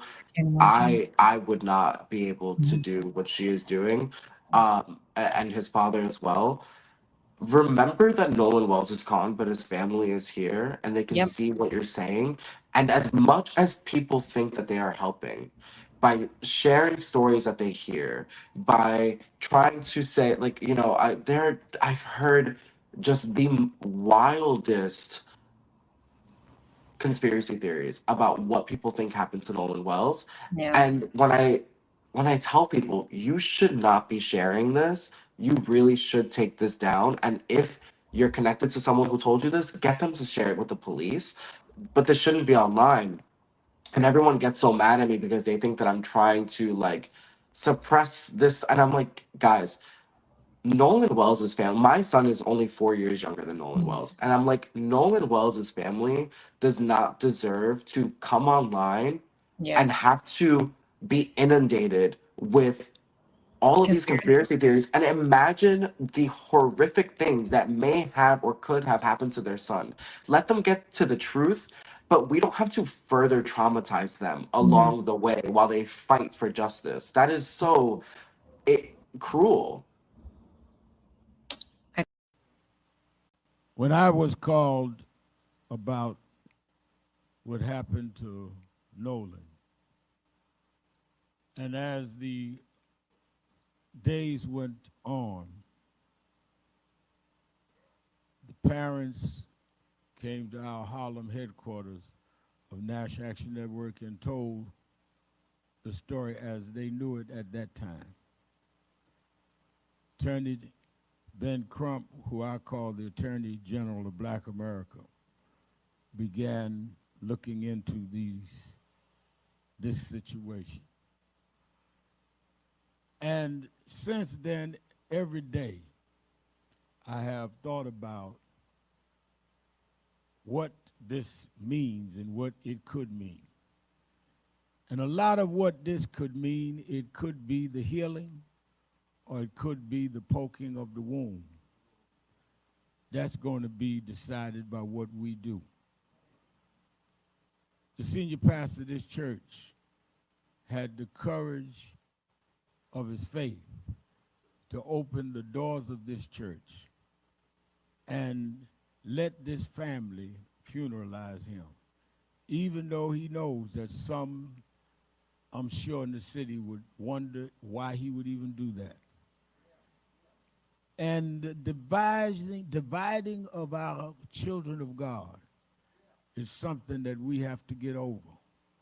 One of the things that I'm glad to see is that there are people of all races at this funeral.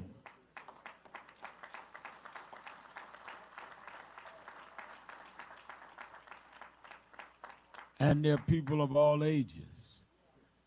All whites are not a racist, and all blacks are not angry. Somewhere in the middle, we've got to meet and find what is just and fair. And that is why we want to celebrate Nolan, and at the same time say we want a full and thorough investigation.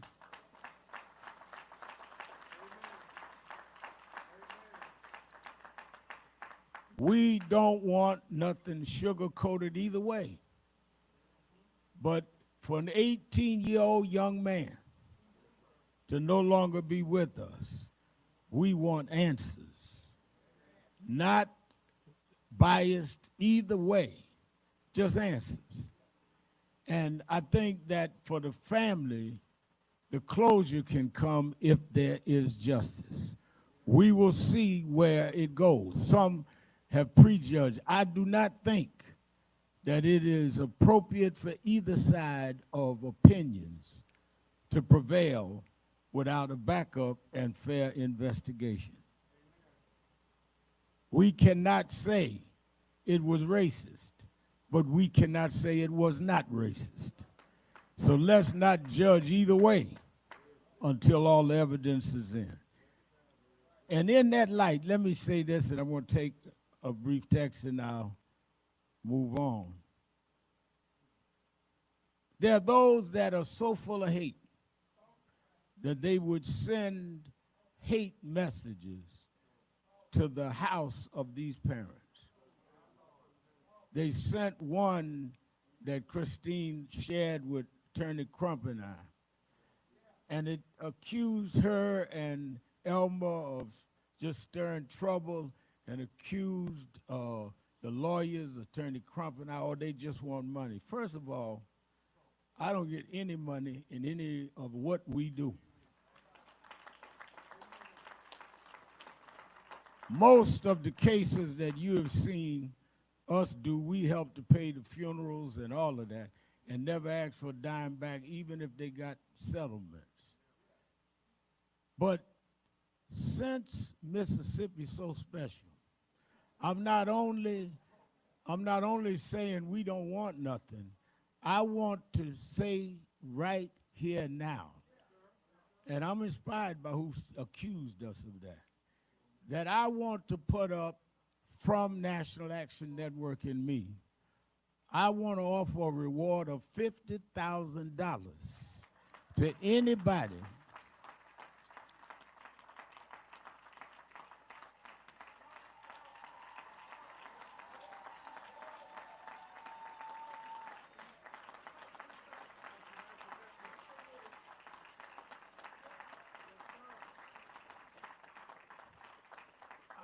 I want to put a reward up for $50,000 for anybody that could give the information that will lead to an arrest and a conviction in the case of what happened. He was not on that island by himself. Somebody saw something and knows something. So I didn't come to make money, I came to give money. Stand up and tell the truth. Whatever it is, good or bad, we're not going to prejudge it, but we cannot end it until we know all the facts. So all you got to do is reach out to Attorney Crump's office, and National Action Network could do that if it leads to an arrest and conviction. And I guarantee you, you'll have it before the sun goes down.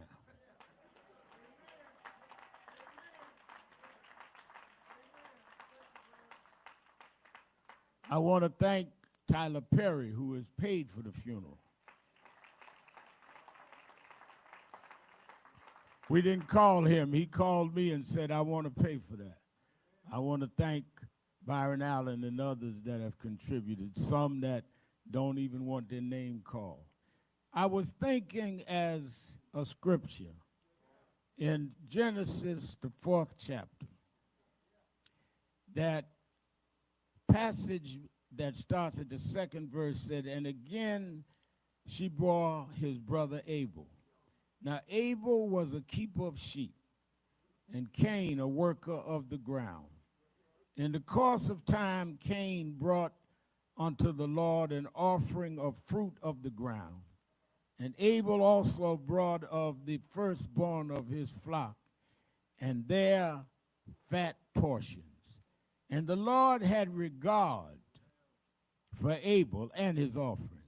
But for Cain and his offering he had no regard. So Cain was very angry, and his face fell. The Lord said to Cain, why art thou angry? And why has your face fallen? If you do well, will you not be accepted? And if you do not do well, sin is crouching at the door. Its desire is contrary to you, but you must rule over it. Cain spoke to Abel, his brother. And when they were in the field, Cain rose up against his brother and killed him. Then the Lord said to Cain, where is Abel, your brother? And he said, I do not know. Am I my brother's keeper? And the Lord said, what have you done? The voice of your brother's blood is crying to me from the ground. May God add a blessing to the reading of his word.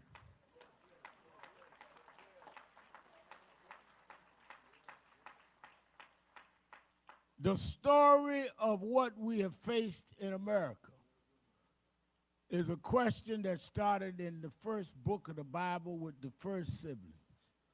Am I my brother's keeper? Am I my brother's keeper?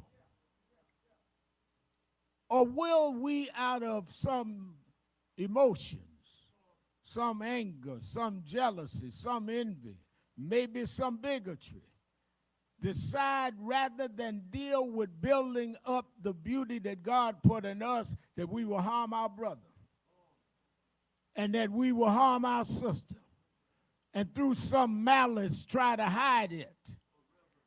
But The Bible says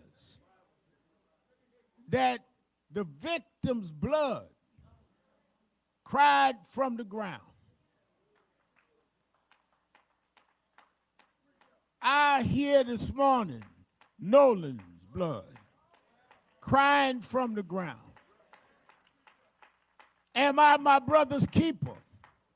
Or am I the keeper of some secret, some information that you could give and won't stand up? But the blood's gonna haunt you. Those in law enforcement, your job is to follow the oath, not to follow the preference of what goes down. There are those that want me to condemn people before we know whether they're right or wrong. Now, yes, there's some questions around this, and this is not a rally. This is a praise and worship service, and we'll deal with those questions. But, you know, it's interesting. I exercise every morning. I tore something in my knee about 2 weeks ago. And they told me when they did the x-ray, Reverend, that I had torn my meniscus. And I had to go to get some surgery. And they said when I went to get surgery, they said, well, wait a minute, your doctor has to give us your history so we don't get the wrong thing to deal with your surgery. So the medication you may have and what you have to do to recoup and the exercise you have, we got to base that on your medical history. Well, the reason why what's happened to Nolan under unquestioned, unanswered questions, gone, phone and keys found 2 days later. You don't tell nobody you had the phone or the keys. When you confronted, you first tell another story.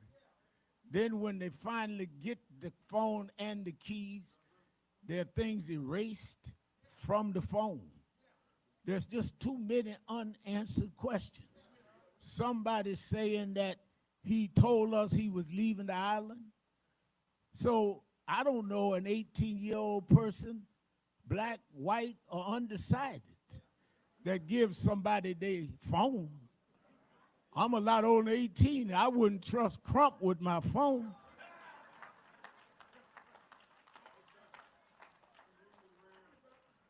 So we just raising the questions. Where is my brother? He went out with y'all. He came back not with the, where is my brother? And because of the background, like they asked me before they give me surgery, they went to my medical history. So the reason why a lot of people in the nation are looking at this Nolan situation is that we've looked at history in Mississippi. Some of us remember what happened in Mississippi. And because of what happened in Mississippi, doesn't mean it's guilty today, but before we can medicate and heal today, we got to look at your history.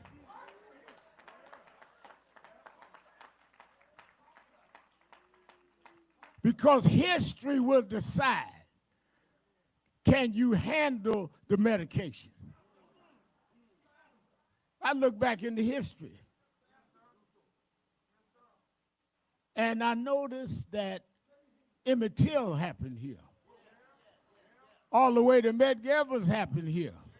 Based on the history, we got to be able to dig deep. We can't have people in law enforcement saying there was no foul play before an investigation. We got to look at the history.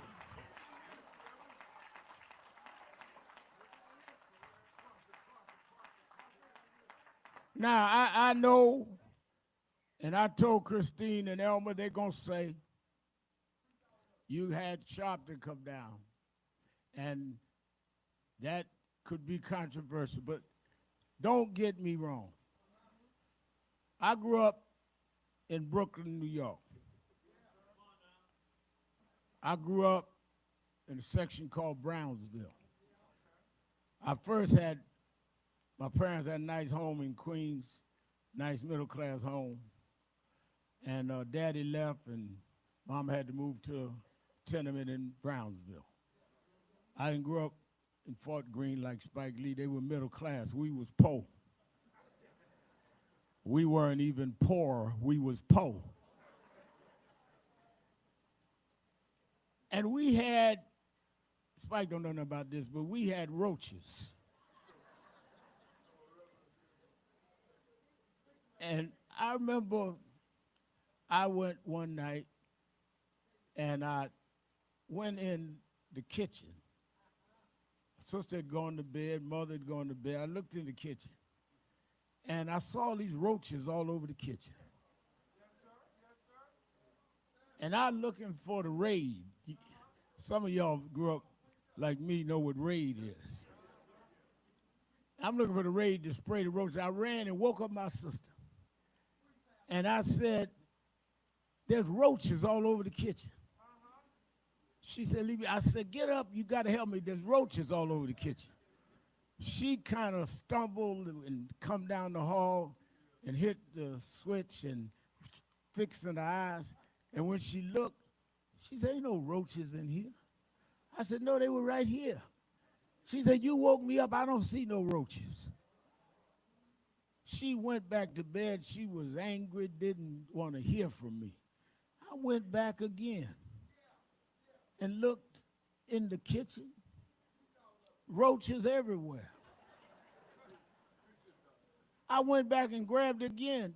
I said, come on, you gotta see it, I'm not kidding. She stumbled in, she cut the light on, roaches was gone. So I'm now in the little hallway trying to figure this out. And I figured it out, that when you cut the light on,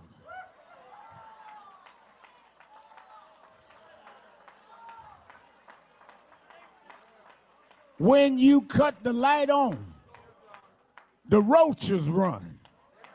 I did not come to Mississippi to cause no trouble. I come to cut the light on.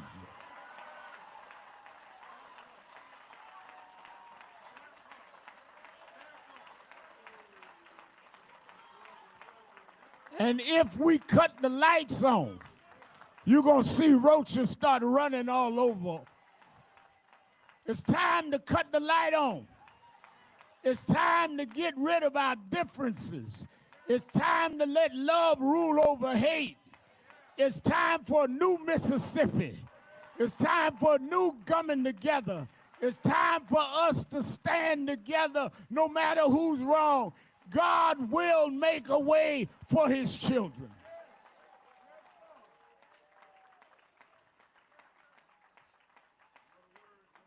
That's why God can use this occasion to make blacks and whites in a state with a bad history say in Nolan's name, we're going to come together and we're going to find out the truth here together.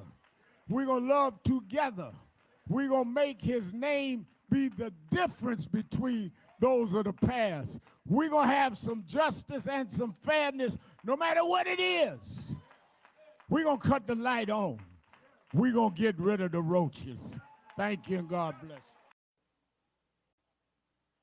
Justice for Nolan Wells. Justice for Nolan Wells. Justice for Nolan Wells. Justice for Nolan Wells. Now let's say it so his family will know they are not alone. Justice for Nolan Wells. Thank you. I stand before you with a plea for justice. I'm so grateful that Reverend Al Sharpton, America's civil rights leader, did not think it robbery to stand with Christine and Elmo and all of their family, to let them know that despite what some people may say or do that is so insensitive, so disrespectful, so inhumane, while you all are grieving the worst loss that any parent could have, that people from New York, people from Los Angeles, people from Chicago, Detroit, London, Paris, all over the world has been calling Nolan Wells' name. Justice for Nolan Wells. I am so very grateful, Reverend Al, Reverend Toon, that we have a great team of lawyers and investigators, because it's always a team effort. As I heard Elmo often talk about, T.O., Nolan was a great teammate. And everybody who's ever played on a team and who has been successful in their endeavor understands that you're only as good as your teammates are. So I want to just acknowledge Attorney Lisa Park, Attorney Eric Hertz, Attorney Gary Buffkin, Attorney Carlos Moore, Attorney Camila Moore, and all those great paralegals and investigators and activists. All the people who are encouraging people to call and give us information so we can get to the truth of what happened to Nolan Wells. We want to thank you all. It matters. It matters. We're on a ferocious search for the truth, the whole truth, and nothing but the truth. So help me God. And so it is very important that you all understand our legal team. And we have these great co-counsels, but Reverend Al, we're all co-counsels. Anybody who's seeking the truth for what happened to Nolan Wells, I want you all to know that you all are our co-counsels. Amen? Y'all all our co-counsels. And on this legal team, we stand for truth, no matter who it implicates or exonerates. We stand for justice, no matter who it convicts or who it acquits. We stand for transparency, because we don't need law enforcement to narrate, because we want transparency, because we can see. We don't need them to tell us what they think. And that's why we need all of you to encourage people who were on Horn Island on July 4th. If you took a picture, if you have a video, if you have Snapchat, if you have anything, we are pleading on behalf of Elmo and especially on behalf of Christine. As she said, any parent will want the answers as to what happened to their child. They went out on the boat came back, and Nolan washed up on the shore 2 days later dead. Wouldn't you want answers? Wouldn't you want transparency? Wouldn't you want the truth? Wouldn't you want justice? I mean, is that so much to ask? I think so much about Reverend Al and all these cases where we champion the cause for justice, whether it was any number of young people. I think about Trayvon Martin. I think about Michael Brown. I think about Breonna Taylor. I think about Botham Jean. I think about Stephon Clark. I think about Sonia Massey. I think about so many of our children that were taken from us in highly questionable circumstances. And all the time when Reverend Al and NAACP and leaders show up to say, hold on, we want answers. We want answers because we love our children just like you love your children. Our tears are just as painful as your tears. Our pain hurts just as much as your pain. So whatever you would do for your children, if they were on that boat on Horn Island on July 4th, we want you to do it for Nolan Wells. Whatever investigation you would give for your children, we want you to do it for Nolan Wells. Whatever searches you would do on people's phones for your children, we want you to do that for Nolan Wells. Do it for Nolan Wells.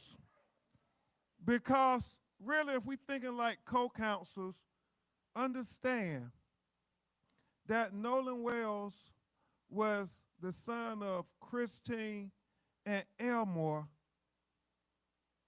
but he really was all of our sons. Because if something this tragic could happen to their son, it can happen to your children. So we all have to stand up together and say we're fighting for justice for Nolan Wells because he is our son too. And they want us to be quiet. Reverend Al, Reverend Holmes, they want us, Crump, won't y'all just go ahead and, you know, we already told you it was no foul play. What do you keep making so much noise? Well, until we get answers, until we get to truth, until we get to justice, we're going to stand up and we're going to keep ringing the justice bells for Nolan Wells. We're going to ring the justice bells for Nolan Wells here in Mississippi. We're going to ring the justice bells for Nolan Wells in the United States of America. We're going to ring the justice bells for Nolan Wells all over the world because Nolan life mattered. Nolan's life mattered. Nolan's life mattered. Nolan's life mattered. Nolan's life mattered. Nolan's life mattered. Nolan's life mattered. Nolan's life mattered. Nolan's life mattered. Nolan's life mattered. Nolan's life mattered. Nolan's life mattered. Nolan's life mattered. Nolan's life mattered.